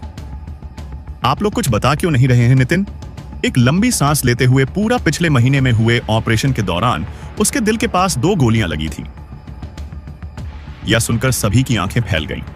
हमने एक गोली निकाल दिया था, अभय गुस्से में बोला। और दूसरा क्यों नहीं निकाला? फिर सर, अगर हम उस समय उस गोली को निकाल दे तो शायद विजय आज आपके बीच मौजूद नहीं होता। यह सुनकर सभी लोग खामोश हो गए। शालिनी जी की आंखों की धारा और तेज हो गई, लेकिन वही श्रेया बेहोश होकर फर्श पर गिरने ही वाली थी कि मृदुल ने उसे पकड़ लिया और उसे बैठा दिया। उसकी चेतना खो गई थी। उसे समझ में नहीं आ रहा था कि वहां पर क्या हो रहा है। रुद्र जी बोले, आप प्लीज देर मत कीजिए। विजय ने ऐसी कई चुनौती से लड़कर देश की हिफाजत की है और इस बार भी उसे ठीक होना पड़ेगा। आनंद जी ने अपने दिल पर पत्थर रखकर उस पेपर पर साइन कर दिया। अब क्या आ रहा हूं, हर चुनौती की तरह इस चुनौती से भी बच पाएगा। हमेशा मुस्कुराकर दूसरों को मुस्कुराने वाला आ रहा हूं। आनंद जी बोलिए, मेरे बेटे को बचने का कितने चांसेस हैं? नितिन एक लंबी सांस भरते हुए बोला, 10%। यह सुनकर जो उम्मीद बची हुई थी वह सारी धरी की धरी रह गई। अर्जुन नितिन का कॉल पकड़ते हुए बोला, अगर मेरे भाई को कुछ हुआ ना तो मुझसे बुरा कोई नहीं होगा, तुम समझ रहे हो ना? यह सुनकर नितिन बोला, भाई तुम्हारा हाल ऐसा है और तुम्हारे भाई के साथ मैंने कई साल बिताए हैं। 2 बार ऐसी हालत में मैं कितना रोया हूं, मैं पता होगा तुमने मुझे अपने भाई से 1 बार मिलवाया था। पता है ना, जब हम स्कूल में पढ़ते थे उस समय तो तुम्हारे भाई नर्सरी में पढ़ता था। उससे मुझे जिस दिन से अपना भाई कहां है तब से मैंने आज तक उसे बड़े भाई से ज्यादा प्यार किया है। उस समय क्या बीता होगा मुझे पता है क्या? सुनकर अर्जुन उसका कलर छोड़ देता है मैं अपने छोटे भाई की जान यमराज से भी छीन कर ला सकता हूं, उसे कुछ नहीं होगा, समझे ना? या कहकर सबको दिलासा देकर नितिन कमरे के अंदर चला करे। शालिनी जी बिल्कुल शांत हो गई थी। उसके मुंह से कुछ भी नहीं निकल रहा था। वह उठकर शंकर भगवान की मूर्ति के पास जाकर बोली, हे भोलेनाथ, मैं अपने बेटे से बात करने के लिए बीते 7 सालों से इंतजार कर रही थी। आपने मेरी बात सुनी और उसे दोबारा मेरे सामने लाकर खड़ा कर दिया, लेकिन आज दोबारा मेरा बेटा वैसे ही हालत में चला गया है। भोलेनाथ चाहे तो मुझे आपके पास बुला लीजिए, लेकिन मेरे बेटे को बख्श दीजिए। उसने अभी तक ठीक से मेरा आंचल तक नहीं छोड़ा है, अपने भाइयों के साथ ठीक से बचपन भी नहीं बिताया। उसे हमने नाकारा, लेकिन उसने हमसे सबसे ज्यादा प्यार किया। मैं उसे उसकी तरफ ज्यादा ध्यान नहीं दे रही थी ताकि वह कुछ करें और सुधर जाए। उसकी नादानियां पता नहीं कब से ऐसी हो गई और वह हमें छोड़कर इतनी दूर चला गया। आपने जैसे मेरे बच्चे को मेरे पास भेज दिया, मैं चाहती हूं कि आप भी वैसे मेरे बेटे को मेरे पास वापस भेज दें। भोलेनाथ, मैं आपसे कुछ नहीं मांगूंगी, मैं आपसे कुछ नहीं मांगूंगी। और वह फर्श पर बैठकर रोने लगी। आनंद जी उसे संभालते हुए बोली, अगर तुम ऐसे ही टूट जाओगी तो हमारे बाकी के बच्चों को कौन संभालेगा? यह सुनकर उन्हें भी ख्याल आया कि उनकी बच्ची का भी क्या हाल हुआ होगा। वह तो टूट चुके होंगे। उसने तुरंत उठकर वार्ड की ओर चल दिए, जहां पर उसके सारे बच्चे उसी का इंतजार कर रहे थे। उसकी नजरें जब श्रेया पर पड़ी तो वह उसे गले लगाकर सांत्वना देने लगी। कुछ ही घंटों पहले उन्होंने अपने को जीवन साथी होने का वादा किया था और कुछ ही घंटों के बाद ये ऐसे अवस्था में पहुंच गए। उन्होंने अपनी नजरें सभी तरफ उठाई जब उनकी नजरें कर्ण से चाक उससे इस मेरी, जहां वो सबसे बिल्कुल अलग ही अंदाज में वहां पर खड़ा हुआ था। वो उसके सामने आकर बोली, तुम इतने पत्थर दिल कैसे हो सकते हो? हम सबों की आंखों में आंसू भरा हुआ है, पर तुम्हारे आंखों में एक भी आंसू नहीं है। सुनकर कर्म मुस्कुराते हुए बोला, पता है आंटी, जब भी हम मिशन पर जाते हैं तो विजय मुझे एक बात कहता, भाई अगर मैं कहीं किस जगह पर शहीद हो जाऊं तो मेरी अस्थियां मेरे घर तक पहुंचा देना। तो मैं कहता हूं कि तुम्हें मरने से पहले मेरी जान लेनी होगी। और आप ही बताएं आंटी, अभी तक मैं जिंदा हूं तो वह कैसे मुझे छोड़कर जा सकता है? विजय का यह 5वां बार है जब वह कोमा में गया है। ऐसा लगता है कि कोमा में जाना उसके लिए एक खेल बन गया है। आप बिल्कुल की फिक्र ना करें, उसे कुछ नहीं होगा। सभी इंतजार कर रहे थे कि कब गेट खुले और विजय को देख सके। कुछ नर्स से अंदर बाहर हो रही थी, लेकिन उन्हें कुछ जवाब नहीं दे रहे थे। सुबह हो चुकी थी। बाहर में इतने लिमिटेड एडिशन कार्स को देखकर वहां पर भीड़ लग गया था। जब कई लोगों ने हॉस्पिटल के अंदर दाखिल किया तो उन्हें चारों तरफ बॉडीगार्ड ही नजर आए हैं। ठीक उसी समय मिलिट्री वालों की 5 ट्रक वहां पर आ गई और सभी ने पूरे हॉस्पिटल को घेर लिया ताकि कोई भी अनजान व्यक्ति हॉस्पिटल के अंदर ना जाने पाए। इतनी टाइट सिक्योरिटी को देखकर लोग हैरान थे कि ऐसा कौन व्यक्ति है जिसे गार्ड करने के लिए बॉडीगार्ड, मिलिट्री और पुलिस सब यहां तैनात थे। सुबह के 10 बजे बजने वाले थे, लेकिन अभी तक दरवाजा नहीं खुला था। सबों ने देखा कि लाइट बंद हो गई है। नितिन के साथ बाकी डॉक्टर भी बाहर आए। उनकी चेहरे की नाखुशी देखकर उन्हें डर लगने लगा। अर्जुन घबराते हुए नितिन के पास जाकर बोला, क्या बात है भाई, इतनी खामोश क्यों हो तुम? सभी उसके लड़खड़ाते हुए आवाज को सुनकर नितिन एक गहरी सांस लेकर बोला, विजय कोमा में चला गया है, तो उसे कब तक हो आएगा भाई? विजय 4 बार कोमा में चला गया है, कभी आधे महीने तो कभी 1 महीने के बाद उसे होश आया है। लेकिन इस बार यह कहते हुए उसकी जुबान लड़खड़ा लगी। यह सुनकर अर्जुन चीखते हुए बोला, आखिर बात क्या है? तुम क्या छुपा रहे हो? उसके दिल पर गोली लगी थी। यह सुनकर सब पिन ड्रॉप साइलेंस हो गई। श्रेया जो खुद को संभाल कर बैठी हुई थी, अब उसे ना कुछ सुनाई दे रहा था और ना कुछ दिखाई भी दे रहा था। शालिनी जी बदहवास होकर फर्श पर गिर गई। उसे लोग संभालने लगे और दोनों को कमरे के अंदर लेकर आराम करवाने लगे। मैं यह तो नहीं कह सकता कि उसे कब तक होश आएगा, लेकिन अगर 24 घंटों के अंदर या 1 महीने के अंदर उसे होश नहीं आया तो मैं यह नहीं बता पाऊंगा कि उसे कब तक आएगा। ऐसी सिचुएशन में पेशेंट लंबे समय के लिए गहरी नींद में चला जाता है। जब कोई पेशेंट ऐसे सिचुएशन में पड़ जाता है तो लोग ज्यादातर उसे मरा हुआ ही समझते हैं और उसे दफन कर देते हैं। वहां से आगे कुछ बोलता है क्या? एक जोरदार आवाज उसकी गाल पर। मेरा भाई हमें छोड़कर नहीं जा सकता। उसका इतना ही कहना था कि बाकी के लोगों आंसू नदी की तरह बहने लगी। वे सभी विजय को दरवाजे के पास बने कांच से देखने लगी, जहां विजय मशीनों से गिरा हुआ था। हर कोई उससे मिलना चाहता था, उससे बातें करना चाहता था, लेकिन कोई उसे मिल नहीं सका, क्योंकि उसकी ऐसी हालत देखकर उसके पास जाने का हिम्मत कोई नहीं कर रहा था। ऑपरेशन किए हुए 24 घंटे होने वाले थे। सारे डॉक्टर अंदर मौजूद थे।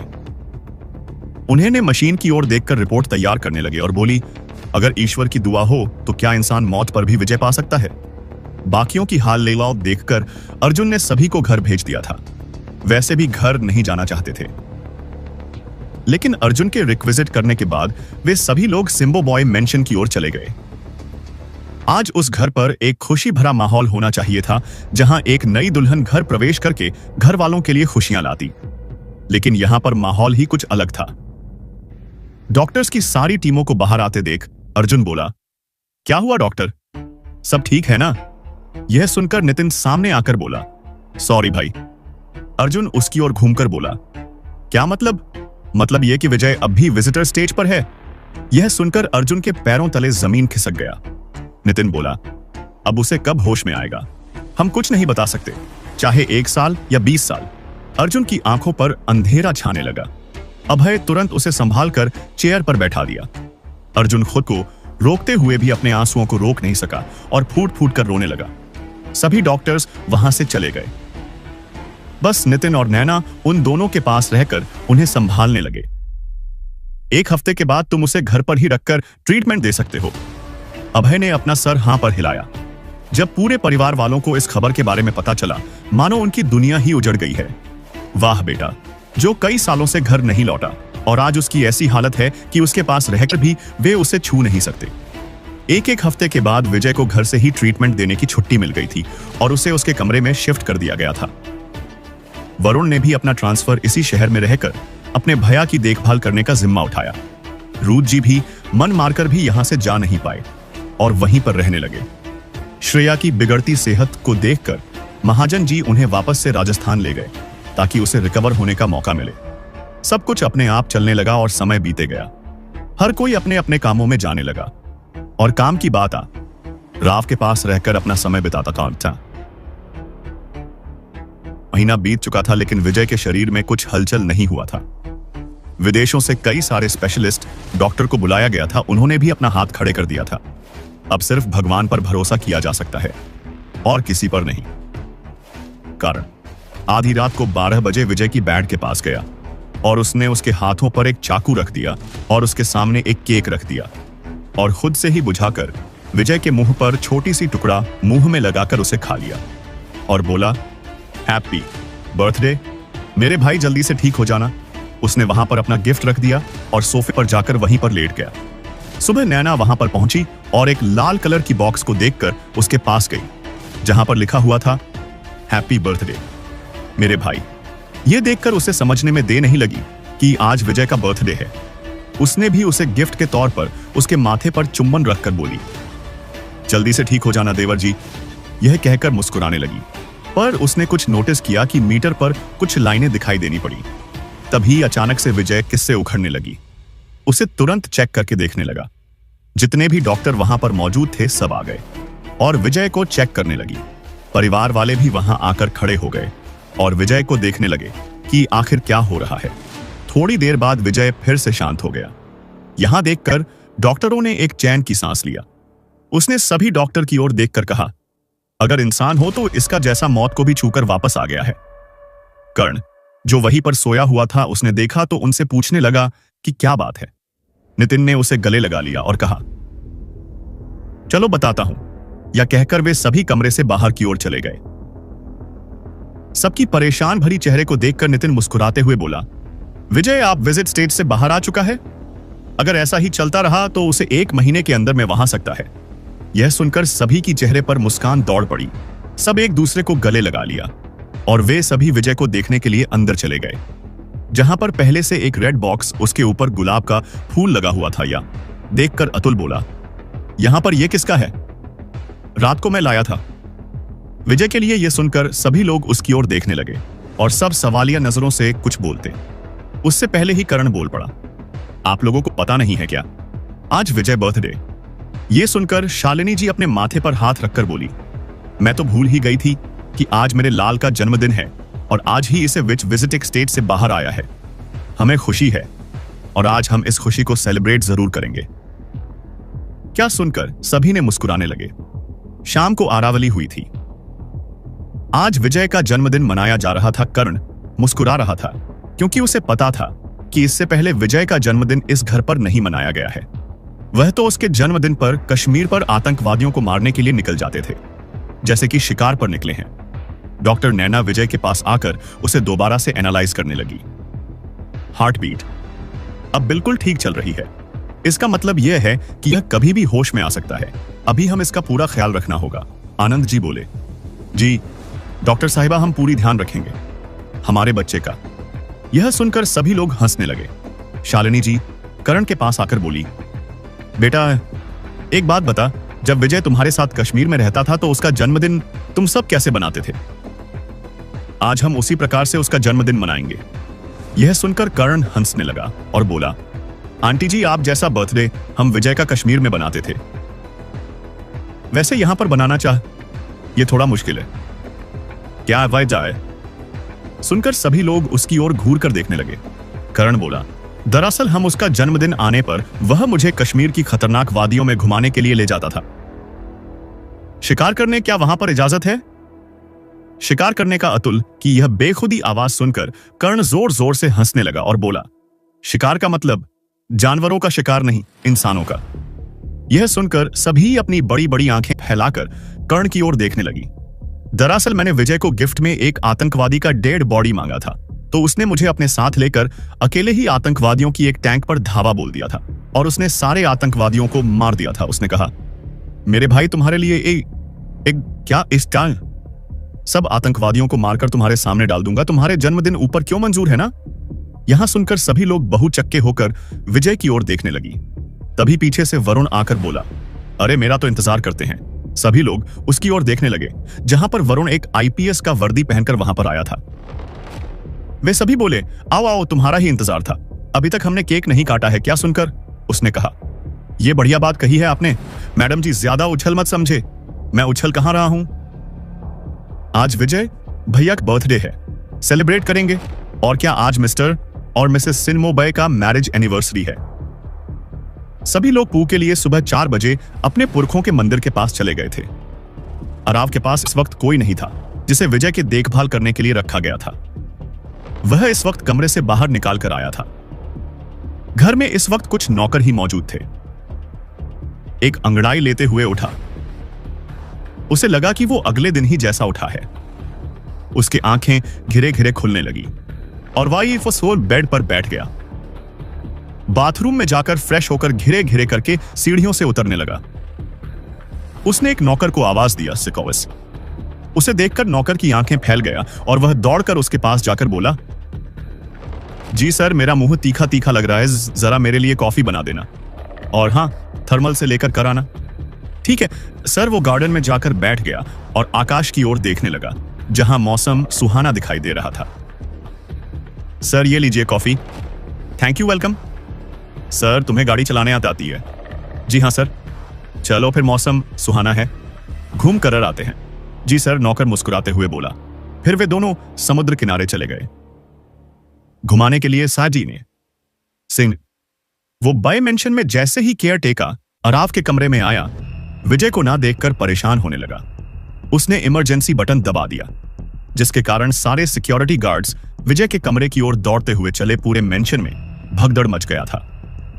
जैसे ही यह खबर मंदिर में गाय बॉडीगार्ड्स को पता चला, उन्होंने अर्जुन को पता चला। उसने बॉडीगार्ड्स की ओर देखकर बोला, मजाक कर रहे हो क्या? भी सर, अभी अभी सिंह और ब्रॉय मेंशन से यह खबर आई है कि विजय सर अपने कमरे में नहीं है। पूजा बस खत्म ही होने वाला है, इसलिए उन्होंने पूजा खत्म करके तुरंत ही सिंग्स ऑर्मर ब्रॉय मेंशन के लिए निकल पड़ी। अर्जुन लगातार पता करने की कोशिश कर रहा था कि विजय इस समय कहां पर है, लेकिन किसी का कुछ पता नहीं है। वहीं दूसरी तरफ शालिनी जी और आनंद जी भी बहुत परेशान थी कि अचानक उसका बेटा अपने ही घर के कमरे से कहां गायब हो गया। घर पहुंचने के बाद ही उन्होंने विजय के कमरे में जाकर छानबीन किया। उसमें लगे सीटीवी फुटेज को देखने लगे और उन्होंने जो देखा उसे देखकर दंग रह गए। विजय उस नौकर के साथ समुद्र के किनारे टहल रहा था। चलो अब घर चलते हैं। उन्होंने अपनी गाड़ी घर की ओर किया। सुबह का वक्त था, इसलिए अभी भीड़ होना शुरू हो गया था। अराव ने एक नारियल की दुकान पर गाड़ी रोकने को कहा और वहां पर बैठकर नारियल पानी पीने लगा। उसे पता नहीं क्यों पर बहुत गर्मी लग रहा था। वहां पर पड़े न्यूज़पेपर को देखकर उसकी आंखें फटी की फटी रह गईं, क्योंकि उस न्यूज़पेपर पर तारीख था 22 जुलाई 2022। उसने दुकानदार से पूछा कि यह न्यूज़पेपर किस दिन का है। दुकानदार ने जवाब दिया, साहब यह न्यूज़पेपर आज ही का है। आज की तारीख कितनी है साहब? 22 जुलाई 2022। विजय को लग रहा था कि उसकी नींद अगले दिन ही खुली थी, लेकिन उसे क्या पता था कि उसकी आंखें तो 2022 में सीधा खुला था। तभी उसने उस नौकर से पूछा, मैं क्या कोमा में चला गया था? यह सुनकर उस नौकर ने अपनी गर्दन हिलाया और कहा, सर आप विजिट स्टेज पर चले गए थे, उसके बाद आप फिर से कोमा में चले गए थे। आज ही आपको होश आया है, इसलिए मैं आज आपको सुबह अपने पैरों पर खड़े देखकर हैरान हो गया था। मतलब मैं पिछले 11 महीनों से कोमा में था। नौकर ने अपनी सहमति दिखाते हुए कहा, जी सर आप पिछले 11 महीने से कोमा में थे, आज ही आपको होश आया है। सर मैं बता नहीं सकता कि मैं कितना खुश हूं कि यह जानकर कि आपको होश आ गया है। आपके परिवार वाले भी कितने खुश होंगे। और तो सर आज आपके मम्मी पापा का शादी साल गिरा है। यह सुनकर विजय बोला, हाँ आज ही तो है ना, मम्मी पापा का मैरिज एनिवर्सरी। अच्छा ये बताओ पिछले इन 11 महीनों में क्या क्या हुआ? सर आपके कोमा में चले जाने के बाद सभी लोग कितने दुख तकलीफों से जी रहे हैं। सबसे ज्यादा असर आपकी मां और श्रेया मैडम को हुआ था। आपके कोमा में चले जाने के बाद मालकिन हर दिन आपके कमरे पर जाकर बैठकर बीते। 7 सालों में उन्होंने आपको कितना याद किया। आपके जन्मदिन के लिए जो तोहफा सजाया था आपको दे नहीं पाया। आपके कमरे में जाकर खुद को संभाल लेती, लेकिन बाहर आकर अपने आप को संभाल नहीं पाती। श्रेया मैडम तो बहुत ही टूट गई थी, जिसके वजह से उनकी तबीयत बहुत ही खराब हो गई थी, इसलिए उन्हें राजस्थान वापस ले गए। वह जहां से जाना नहीं चाहती थी आपको छोड़कर, लेकिन उसकी सेहत के लिए उन्हें वापस ले गए। उन्हें देखकर इतना तो हर कोई बता सकता था कि वह आपको कितना चाहती है। उसकी इन बातों को सुनकर विजय के आंखों पर आंसू छलक उठे। वह तो सिर्फ इतना जानता था कि वही सिर्फ अपने परिवार वालों को प्यार करता है, लेकिन उसे पता नहीं था कि उसके परिवार वालों ने उन्हें कितना चाहते हैं। जो लड़की उसे 4 दिन से जानती थी, वह उसके लिए कितनी प्यार करती थी। तो तस्न्यों तो उनका खुद का ही परिवार है, तो वह कितना उसी से प्यार करते हैं, वह जुबान पर बयान नहीं कर सकता। अराव उस दुकानदार की ओर देखकर बोला, भैया मैं तो पैसा लाना भूल गया, मैं फिर कभी आऊंगा तो आपको देते हुए जाऊंगा। यह सुनकर दुकान बोला, कोई बात नहीं है साहब, आप जब कभी आए तो मुझे इसी जगह पर मिलेगा, क्योंकि मैं तो यहां से कहीं नहीं जाने वाला। उसने नौकर की ओर इशारा किया और उस दुकानदार का नंबर लेने के लिए कहा, आप जैसे भले दुकानदार इस जमाने में कहां मिलते हैं। मुझे आपसे मिलकर अच्छा लगा। जब कभी भी कोई दिक्कत हो तो मुझे इस नंबर पर कॉल करिएगा, मैं आपकी मदद के लिए जरूर आऊंगा। उस दुकानदार को लगा कि यह आदमी बड़बोला किस्म का इंसान है, फिर भी उसने उसका नंबर ले लिया। विजय ने कुछ नारियल अपनी गाड़ी में डलवा कर घर की ओर निकल गया। दूसरी तरफ सिंह कौसा वर आया। मेंशन में इस फुटेज को देखकर सभी लोग हैरान रह गए कि जिस प्रकार विजय अपने कमरे से चलकर बाहर गया, उसे इस प्रकार सही सलामत देखकर सभी गत चेहरे पर मुस्कान रह गई। लेकिन फिर भी एक सवाल था कि विजय इस वक्त कहां पर है। वीडियो फुटेज पर अपने बेटे को सही सलामत अपने पैरों पर खड़े देखकर शालिनी जी की आंखें नम हो गईं। सभी ने पहले ही सोच लिया था कि विजय शायद कभी भी पूरी तरह से ठीक नहीं होगा, लेकिन शालिनी जी ने उम्मीद नहीं छोड़ी, चाहे जो कोई भी उसे कुछ भी कह ले। लेकिन वह अपने बेटे को किसी भी हाल में ठीक करना चाहती थी, चाहे उसके लिए वो सारसी अपनी पूरी जायदाद भी गवा दे, लेकिन अपने बेटे को कुछ नहीं होना देना चाहती थी। उसने आनंद जी को गले लगाकर खुशी से कहा, हमारा बेटा, देखो आनंद, हमारा बेटा खुद अपने पांव पर चलकर अपने कमरे से बाहर गया है। मैं ना कहती थी कि जिस दिन भी मेरा बेटा उठेगा वह अपने पांव पर चलकर मेरे पास आएगा और मुझे गले लगाकर मां पुकारेगा। आनंद जी बोले, यह तुम्हारा इतनी तपस्या का ही फल है कि आज तुम्हारा बेटा जो पिछले 11 महीनों से इस बिस्तर पर लटक गया था, और आज के दिन पर ही हमारा बेटा अपना बिस्तर छोड़ दिया है। मैं बता नहीं सकता कि मैं कितना खुश हूं। खुशी तो सबकी आंखों में दिखाई दे रही थी, क्योंकि उन्हें इसकी उम्मीद नहीं थी कि विजय 11 महीनों बाद अचानक अपने बिस्तर से उठकर कहीं बाहर चला जाए। बाहर से एक नौकर दौड़ते हुए आया और कहा, मालकिन, विजय साहब आ गए हैं। यह सुनकर सभी लोग दौड़ते हुए नीचे चले आए, जहां विजय करण के साथ खड़े होकर बातें कर रहा था। उसे देखकर सभी लोग उसके पास चले गए, लेकिन शालिनी जी उन्हें अभी भी यकीन नहीं हो रहा था कि विजय, जो कल तक अपने बिस्तर पर उठकर बैठ नहीं सकता था, वह आज उसके सामने खड़ा है। सभी लोग आकर उसे गले लगाने लगे। सबकी आंखें भर आई थीं। उन्होंने इस दिन के लिए कितने महीने इंतजार किए थे। सबकी आंखों में अपने लिए प्यार देखकर आरा की आंखों में भी पानी आ गया। उसने बरी बरी से सब हमको गले लगाया। उसने अपनी मां की ओर देखा, जो उसे ही निहारे जा रही थी। आराब मुस्कुराते हुए अपनी मां के पास गया। उसे ऐसे अपने को देखता पाकर विजय ने उसे गले लगा लिया। अपनी बेटी का मजबूत बाहों को अपने ऊपर महसूस कर शालिनी जी फूट फूट कर रोते हुए बोली, तुम कभी भी हमारे बारे में नहीं सोचते हो। तुम्हारी तबीयत इतनी खराब होने के बावजूद तुम ड्यूटी करते रहे। तुम कई बार कोमा में चले गए, लेकिन अपनी देशभक्ति को भूल नहीं पाए। मुझे माफ कर देना बेटा, मैं तुम्हें इतना प्यार नहीं दे पाया। आई एम सॉरी बेटा। अपनी मां की ऐसी बात ने सुनकर विजय अपनी मां से कहा, मां, चाहे कोई भी मां अपनी बेटे पर ध्यान नहीं देता, लेकिन वह मां अपनी बेटों की रक्षा के लिए हमेशा प्रार्थना करती रहती है। हर मां के मुंह से निकली गई बात उसके हर बच्चों पर एक समान प्यार बढ़ाता है, चाहे अच्छी बात हो या बुरी। पर मैं तो खुशनसीब हूं मैं कि मुझे आप जैसी मां मिली, जो मुझे हर घड़ी हर पल हमेशा से प्यार करती रही। लेकिन मैं ही था जो अपनी मां की ममता को समझ नहीं पाया। बल्कि मुझे आपसे माफी मांगनी चाहिए। आप मुझे माफ कर दीजिए मां, मैं आगे से आप सभी को छोड़कर कहीं नहीं जाऊंगा। उसका यह कहना था कि शालिनी जी उसे अपनी बाहों में झगड़कर दोबारा रोने लगी। इतने महीनों तक बिस्तर पर पड़े रहने की वजह से विजय का शरीर कमजोर हो गया। जब उसकी मां ने उसे अपनी बाहों में जकड़ लिया, तो वह अपने आप को संभालने में नाकामयाब होता दिखाई पड़ा, तो अर्जुन उसे सहारा देकर सोफे पर बैठा दिया। शालिनी जी बोली, मुझे माफ कर देना बेटा, मैं भूल ही गई थी कि इतने महीनों बाद तुम्हें आज होश आया है ना। नैना बोली, मां, मुझे विजय का थोड़ा चेकअप करने दीजिए, ताकि मुझे पता चले कि विजय की हालत कैसी है। क्या कहकर वह अपना स्टेथोस्कोप लेने के लिए दौड़कर अपने कमरे पर चली गई और उसे लेकर आ गई। उसने विजय की फुल बॉडी चेकअप करते हुए बोली, अब डरने की कोई बात नहीं है विजय, बिल्कुल ठीक है। लेकिन सब सुनते ही सभी की नजर जरे नैना की ओर बढ़ चली। आप लोग ऐसे घबराए, वाह नहीं, मैं यह कहना चाहती हूं कि विजय को अपना शरीर का बहुत ध्यान रखना होगा, क्योंकि इतने महीनों तक बेड पर पड़े रहने और शरीर पर इतनी जख्म होने के कारण इसे ठीक होने में कम से कम 3 या 4 महीना लग जाएगा। यहां सुनकर विजय बोला, 3 या 4 महीना, लेकिन इतने महीनों तक मैं क्या करूंगा। यह सुनकर नैना बोली, मिस्टर देवर जी, तुम्हें अपनी छोटी भाभी का बात मानते हुए अब 3-4 महीने तक आराम करना है, और मैं तुम्हारे लिए वर्कआउट के लिए कोई टीचर हायर कर दूंगी। यह सुनकर करण बोला, उसकी फिक्र आप मत करिए, क्योंकि मिलिट्री टैंक पास में ही है, तो हम विजय को वहां पर फिजिकल ट्रेनिंग के लिए भेज सकते हैं, क्योंकि वहां की ट्रेनिंग बेस्ट से बेस्ट होती है।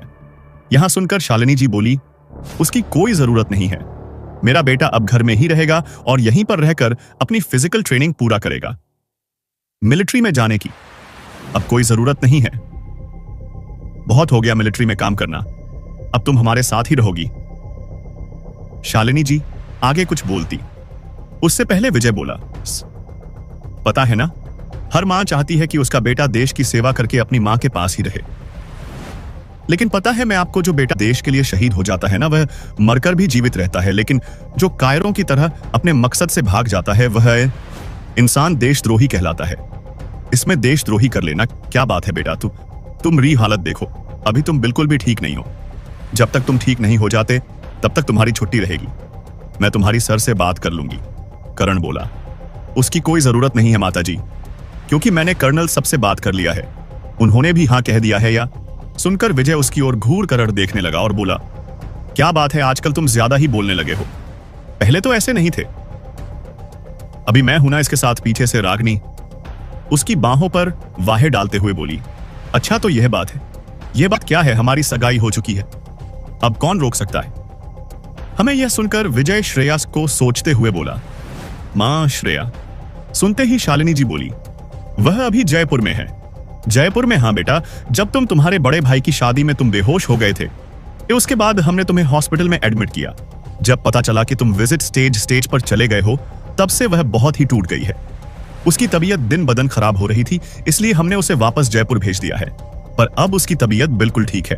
अरे माँ, हमारी भाभी की तबीयत अब बिल्कुल ठीक हो जाएगी जब हमारे भैया भाभी से मिलने जयपुर जाएंगे। यहां सुनकर शालिनी जी बोली, तुम उसकी फिक्र मत करो, जब ठीक हो जाएगा तब वह अपनी होने वाली पत्नी से मिल सकता है। विजय मुस्कुराने लगा। अरे मैं तो भूल ही गया, माँ हैप्पी मैरिज एनिवर्सरी।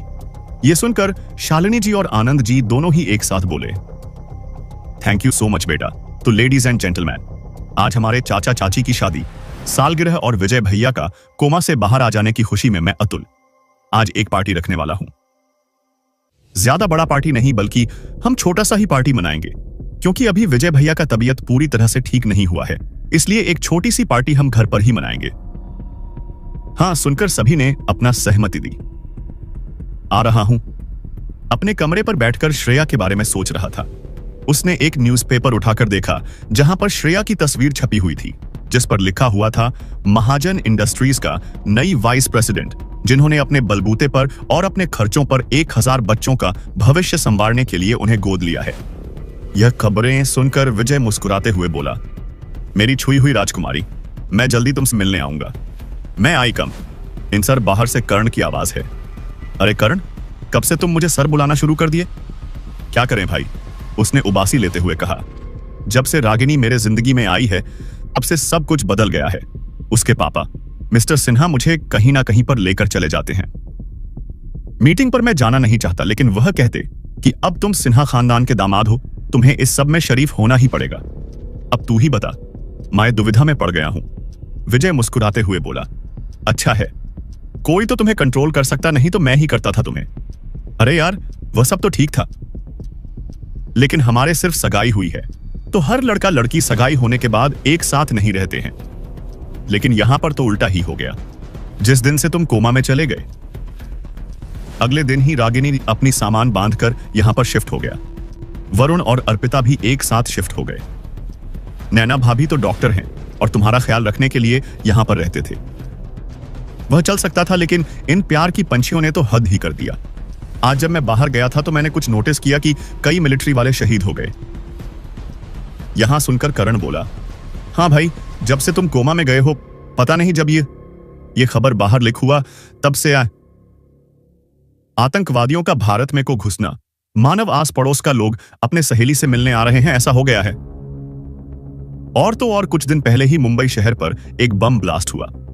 यह सुनकर विजय उसकी ओर देखने लगा और बोला, पता किया किसने किया था और कौन कर सकता है? यहूदी खान को छुड़ाने के लिए बम ब्लास्ट किया गया था।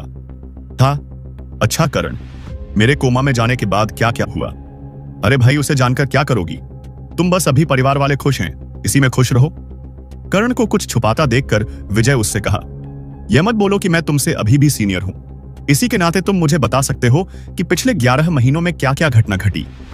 यह सुनकर कर्ण आगे कुछ नहीं बोला। ठीक है, मैं तुम्हें सब कुछ बताऊंगा, लेकिन तुम मुझे प्रॉमिस करो कि मेरे बात बताने पर तुम कुछ ऐसा वैसा कदम नहीं उठाओगे। कर्ण की ऐसी जुलूस बातें सुनकर विजय को समझने में देर नहीं लगेगी। उसके कोमा पर रहने पर कुछ न कुछ ऐसा घटा है जो उसे जाना ना बहुत ही जरूरत है। जैसे ही तुम्हें हॉस्पिटल में एडमिट करवाया गया, उसके बाद आर्मी वालों ने पूरे जगह को सील कर दिया और छानबीन करने लगे। वरुण ने जिस आदमी पर गोली चलाया था, वह एक आतंकवादी था। हमें उससे कई सारे हथियार मिले। जब हमने सभी तरह की बात करना और सबूत जुटाना शुरू कर दिया, फिर अचानक एक दिन यह कहते हुए कर्ण चुप हो गया। यह सुनते ही विजय बोला, आगे बताओ। उसकी कोल्ड आवाज सुनकर कर्ण बोलने लगा, किसने यहूदी खान को गोली मारकर उसकी हत्या कर दी? यह सुनकर विजय बोला, इतनी टाइट सिक्योरिटी होने के बाद भी। करण बोला, वहां पर एक आर्मी ऑफिसर नकली था और उसे यहूदी खान को मारने के लिए भेजा गया था। 2 दिन बाद ही हमें पता चला कि यहूदी खान अब इस दुनिया में नहीं रहा। हमने छानबीन करके उस ऑफिसर का पता किया और उसके घर पर से उसे अरेस्ट करने के लिए चले गए, लेकिन हमें उसकी डेड बॉडी मिली। उस नकली ऑफिसर ने अपना फेस मास्क लगा रखा था, जिसका वजह से कोई भी उसे पहचान नहीं पाया और उसने यहूदी खान को खत्म कर दिया। विजय बोला, और जो आतंकवादी शहर में बच गए थे, उनका क्या हुआ? करण गहरी सांस लेकर बोला, तुम्हारे कई आतंकवादी को पकड़वाने और मारने के बाद हमने बाद में 13 आतंकवादी को गिरफ्तार कर लिया गया और 4 आतंकवादी वहीं पर मारे गए। हमें ऊपर से काफी प्रेशर मिला था। अभी तक उस नकली ऑफिसर का कोई पता नहीं चला है कि जिंदा है कि वह मर गया, विजय बोला, और बाकी बचे। उन आतंकवादियों का क्या हुआ? करण बोला। वो अभी भी हमारे कब्जे में हैं। उन सभी को आर्मी हेडक्वार्टर के सीक्रेट जेल में रखा गया है और उनसे हर दिन पूछताछ किया जा रहा है। और मुंबई बम ब्लास्ट, विजय बोला।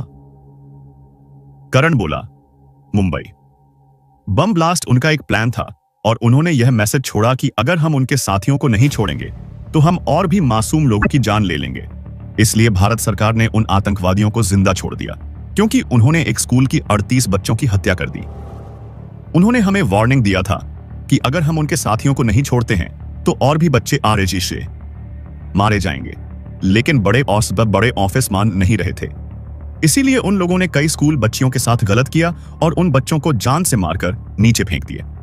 यह सुनकर विजय की आंखों में पानी आ गया और उसकी मुट्ठियां कस गई। करण आगे बोला, फिर हमें ऊपर से काफी प्रेशर मिला और हमने उन आतंकवादियों को छोड़ दिया। भारत सरकार के सभी अधिकारी चाहते थे कि पाकिस्तान में घुसकर उन सभी आतंकवादियों को उनके घरों पर ही मार दिया जाए। इसलिए उन्होंने एक मिशन साइन किया, लेकिन इसी देश के हरामखोर ने यह मिशन के बारे में आतंकवादियों को खबर दे दी, जिसकी वजह से उस मिशन पर गए सभी आर्मी ऑफिसर मारे गए। मीडिया वालों ने इस बात को बहुत उछला। उन्होंने कहा कि मेजर विजय सिंह ओबरॉय को मिशन देखकर पाकिस्तान भेजा जाए। यह सुनकर विजय करण से बोला, मुझे, लेकिन मैं उस समय तो। करण बोला, हां, तुम उस समय कोमा में थे। मिस्टर प्रेसिडेंट को पता था कि तुम कोमा में हो और शायद ही तुम बच सकते हो। ना चाहते हुए भी मिस्टर प्रेसिडेंट को यह बताना पड़ा कि तुम इस वक्त मौत से लड़ रहे हो और कभी भी इस दुनिया को छोड़ सकते हैं। कई लोगों का मानना था कि तुम डर गए हो और तुम इस मिशन के लिए राजी नहीं हुए हो, इसलिए तुम्हें मिलिट्री से रिजाइन देने के लिए कई लोग अपना हाथ उठा रहे थे। उन्हें विश्वास दिलाने के लिए खुद मिस्टर प्रेसिडेंट कई सारे रिपोर्टर्स को लेकर तुम्हारे पास आए थे और उन्होंने उन सभी रिपोर्टर्स को अपने साथ एक एक डॉक्टर्स लेकर आने के लिए कहा गया था। जब उन सारे डॉक्टर्स ने तुम्हारा एग्जामिन करके रिपोर्ट निकाला और उसे मीडिया में फैला दिया।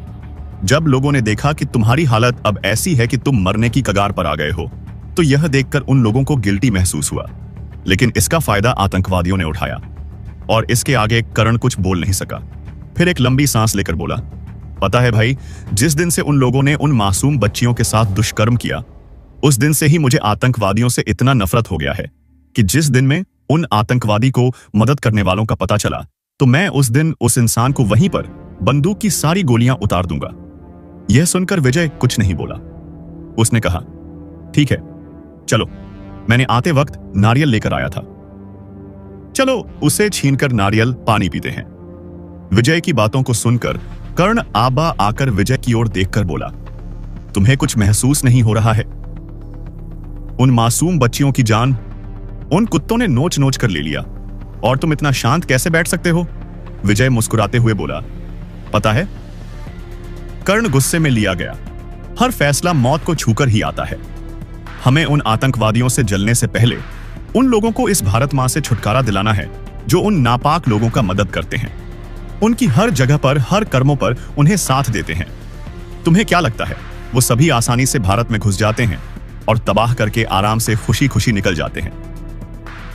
अगर कोई भी आतंकवादियों की मदद इस देश के अंदर से नहीं करेगा तो कोई भी आतंकवादी का हिम्मत भी नहीं होगा हमारे महान भारत देश पर कदम रखने की। यह कहते हुए विजय बाहर की ओर चला गया। उसने किचन में जाकर एक छुरा लिया और बाहर की ओर जाने लगा। उसके हाथों पर छुरा देखकर वहां पर मौजूद सभी लोग विजय को घूरने लगे। आखिर यह करने क्या जा रहा है? यह कहते हुए अर्जुन विजय ओ के सामने जाकर खड़ा हो गया और उसके हाथ से छुरा छीन हुए। बोला, पागल हो गया हो क्या? तुम छुरा लेकर कहां जा रहे हो? यह सुनकर विजय हैरान होकर अपने भाई की ओर देखता तो कभी उसके साथ बैठे लोगों की ओर। वह बोला, मैं बाहर जा रहा हूं। अर्जुन बाहर की ओर देखते हुए बोला, बाहर? वह भी छुरा लेकर। पर भैया विजय कुछ बोल पाता। अर्जुन उसका हाथ पकड़कर उसे सोफे की ओर ले जाकर बैठा दिया और बोला, तुम कहीं नहीं जा रहे हो, समझे? उसकी गुस्से दार आवाज को सुनकर विजय को कुछ समझ में नहीं आया। पर भैया मेरी बात सुनिए, अर्जुन गुस्से में बोला। तुम अपना मुंह बंद करके यहां पर बैठे रहो, कहीं आने जाने की कोई जरूरत नहीं है, समझे? उसे इतना भड़का हुआ देखकर विजय को लगा शायद अर्जुन भैया का अभी दिमाग थोड़ा गर्म है। फिर उसने उसी नौकर की ओर देखकर बोला, हमने जो कोकोनट लेकर आया था उसे अंदर लेकर आओ। जी सर। उसने आदर के साथ अपना सिर हिलाया और अपने कुछ साथियों के साथ कोकोनट लेने बाहर चला गया। अर्जुन उसकी ओर कंफ्यूजन देखकर बोला, तो तुम नारियल काटने बाहर जा रहे थे? यह सुनकर सभी लोग उन दोनों को ही और देखने लगे। विजय बोला, हाँ, आपको क्या लगा? अर्जुन हकला हुए बोला, नहीं, दरअसल तुम अचानक अपने कमरे से आकर किचन में गए और छुरा लेकर बाहर की ओर जाने लगे, तो मुझे लगा शायद तुम किसी को जान से मारने जा रहे हो। यह सुनकर विजय आंखें फाड़कर अपने भैया की ओर देखने लगा, फिर हंसते हुए बोला, क्या भैया आप भी ना? जब मैं अपने हाथों से ही किसी को मार सकता हूं तो उसके लिए छुरा की क्या जरूरत है? उसके लिए तो मेरा ही हाथ ही काफी है। पर अब मैं काफी कमजोर हो गया हूं, इसलिए हाथ से तो नारियल नहीं तोड़ सकता, इसलिए छुरा लेकर जा रहा था। पर आपको लगा कि मैं किसी को मरने जा रहा हूं। यह सुनकर विजय और बाकी लोग हंसने लगे। थोड़ी देर बाद सभी नौकरों ने नारियल को वहां पर लाकर रख दिया।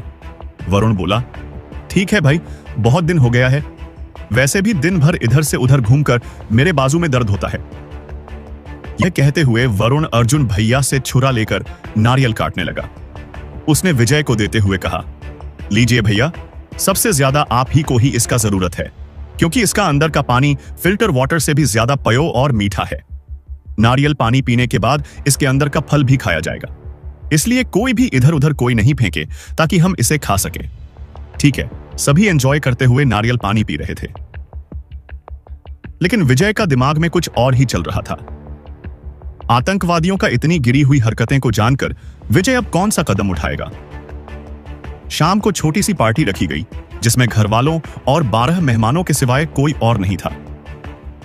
मिस्टर एंड मिसेस सिन ओब्रॉय ने केक कट करते हुए एक दूसरे को खिलाया। फिर सभी लोग शादी सालगिरह का बधाई दिया। 2 हफ्तों बाद सभी बैठकर बातें कर रहे थे। तभी आनंद जी बीच में खड़े होकर बोली, तो मेरे प्यारे बच्चों, अभी छुट्टियां शुरू हो रही हैं घर के कुछ बच्चों का, जिसके वजह से हमें उनका छुट्टियां बर्बाद तो नहीं करना है, उन्हें कहीं ना कहीं घुमाने के लिए ले जाना है। इसलिए मैंने और तुम्हारी मां ने यह डिसाइड किया है कि हम छुट्टियां मनाने। यह कहकर उन्होंने सब की ओर देखा। सस्पेंस बनाते हुए उन्होंने कहा, गेस करो, इस बार हम छुट्टी मनाने कहां पर है चार हैं? सबों ने अपनी अपनी 6 सेंस लगाने लगी और बोली, थाईलैंड, नो अमेरिका, नो या ऑस्ट्रेलिया। तुम्हें घबराने की कोई जरूरत नहीं है। जब तुम वहां पर जाओगी और उसे एक धमाकेदार सरप्राइज दे देना, तो मैं वहां सही सलामत खड़ी देखकर वह फूले नहीं समाए। गीक्या शंकरारा बोला, जी पापा, मैं ध्यान रखूंगा। आनंद जी वहां से चले गए। तभी विजय के मोबाइल पर एक मैसेज आया। इस मैसेज को देखकर उसने रिप्लाई करते हुए कहा, ठीक है, मैं वहीं पर जा रहा हूं, हम वहीं पर मिलते हैं। ठीक है। उधर से मैसेज आया, ठीक है विजय, हम वहीं पर मिलते हैं। अगले दिन दोपहर को सभी तैयार होकर अपने अपने गाड़ियों से एयरपोर्ट के लिए निकल गए। अर्पिता बोली, वरुण, क्यों ना हम अपना हनीमून वहीं पर माना कराए। यह सुनकर वरुण उसे डांटते हुए पुनः पागल हो गई। हो क्या, अभी हमारी शादी कहां हुई है और तुम चाहते हो कि हम अपना हनीमून बनाकर आए?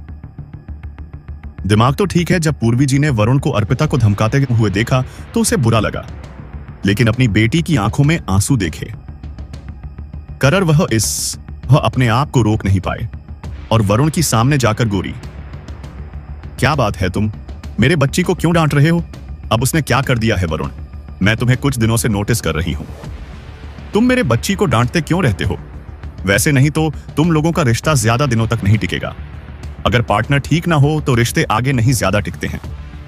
उन दोनों के बीच में दरारें आ जाती है। यह सुनकर वरुण बोला, अरे सासू मां, आप अपनी बेटी को कुछ समझाइए जरा। अब मेरी बेटी ने क्या कर दिया है कि मैं उसे समझाने जाऊं? जरा पूछिए इससे कि मैं इसे क्यों डांट रहा हूं। यह सुनते ही पूर्वी जी अर्ज सेली पिता की ओर देखने लगी, लेकिन एक पिता ने अपनी नजरें झुका दिया। देखकर उन्होंने वरुण की ओर नजर डाली।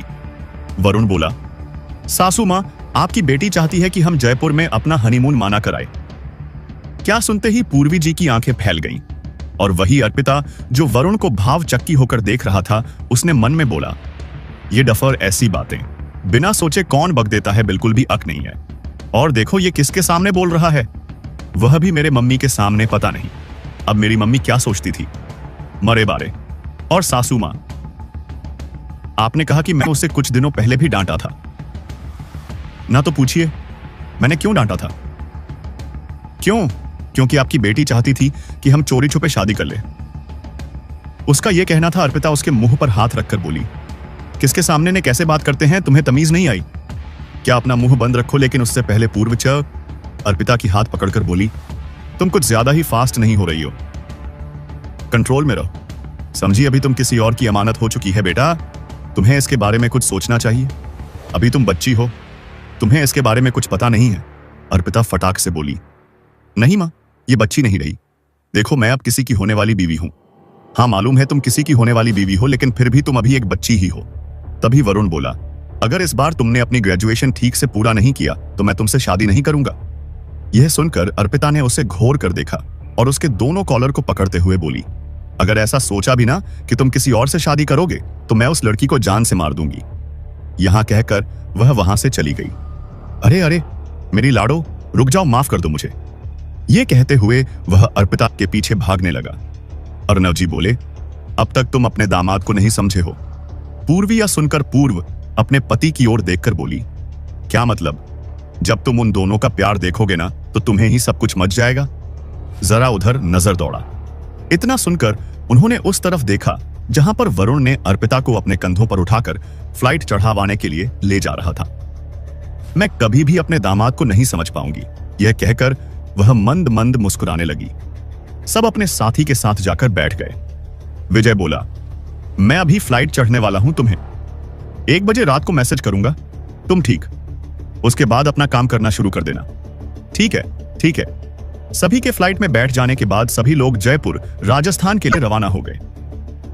जयपुर, जिसकी राजधानी राजस्थान कहा जाता है, कि 17वीं सदी में हां पर राजा महाराजाओं का वक्त चलता था, लेकिन आज भी वहां पर राजाओं महाराजाओं को माना जाता है। उनकी रियलिटी को देखकर कई लोग दंग रह जाते हैं। उसी शहर का एक जाना माना राज परिवार है। परिवार के महाराजा हैं विजय महाजन, जिन्होंने कई सालों तक अपने अच्छे कामों से अपना नाम, अपना कारोबार भारत देश में ही नहीं बल्कि विभिन्न देशों में फैला रखा है। उन्होंने विभिन्न देशों से संबंध बनाकर रखा है ताकि अगर कभी भी उन्हें किसी भी मुसीबत का सामना करना पड़े तो वे उनकी मदद कर सके। जयपुर सिटी के महाजन इंडस्ट्रियल एरिया में श्रेया अपने ने असिस्टेंट से बोली, कल तक मुझे इस एरिया की पूरी इंफॉर्मेशन चाहिए, कोई भी गड़बड़ नहीं होनी चाहिए, समझी ना उसका असिस्टेंट। एली बोली, जी मैडम, कल सुबह ही आपके टेबल पर इस एरिया का सर्वे रिपोर्ट मिल जाएगी। ठीक है। यह बोलकर श्रेया अपने कामों में व्यस्त हो गई। श्रेया को पता ही नहीं है कि उससे मिलने के लिए सिंह ओ बॉय खानदान के पूरे परिवार मिलने के लिए आ रहे नौऔली हैं। विजय महाजन और सारिका महाजन को उनके आने के बारे में पता था। उनके अलावा कुछ खास लोगों को और किसी को नहीं पता था। जयपुर एयरपोर्ट से सभी लोग अपनी सामान ले एयरपोर्ट से बाहर निकले। तभी एक 40 से 45 साल का एक आदमी उनके पास आकर सिर झुकाते हुए कहा, welcome mister Anand Singh, Oberoi and his family. मेरा नाम बटल योगेश है।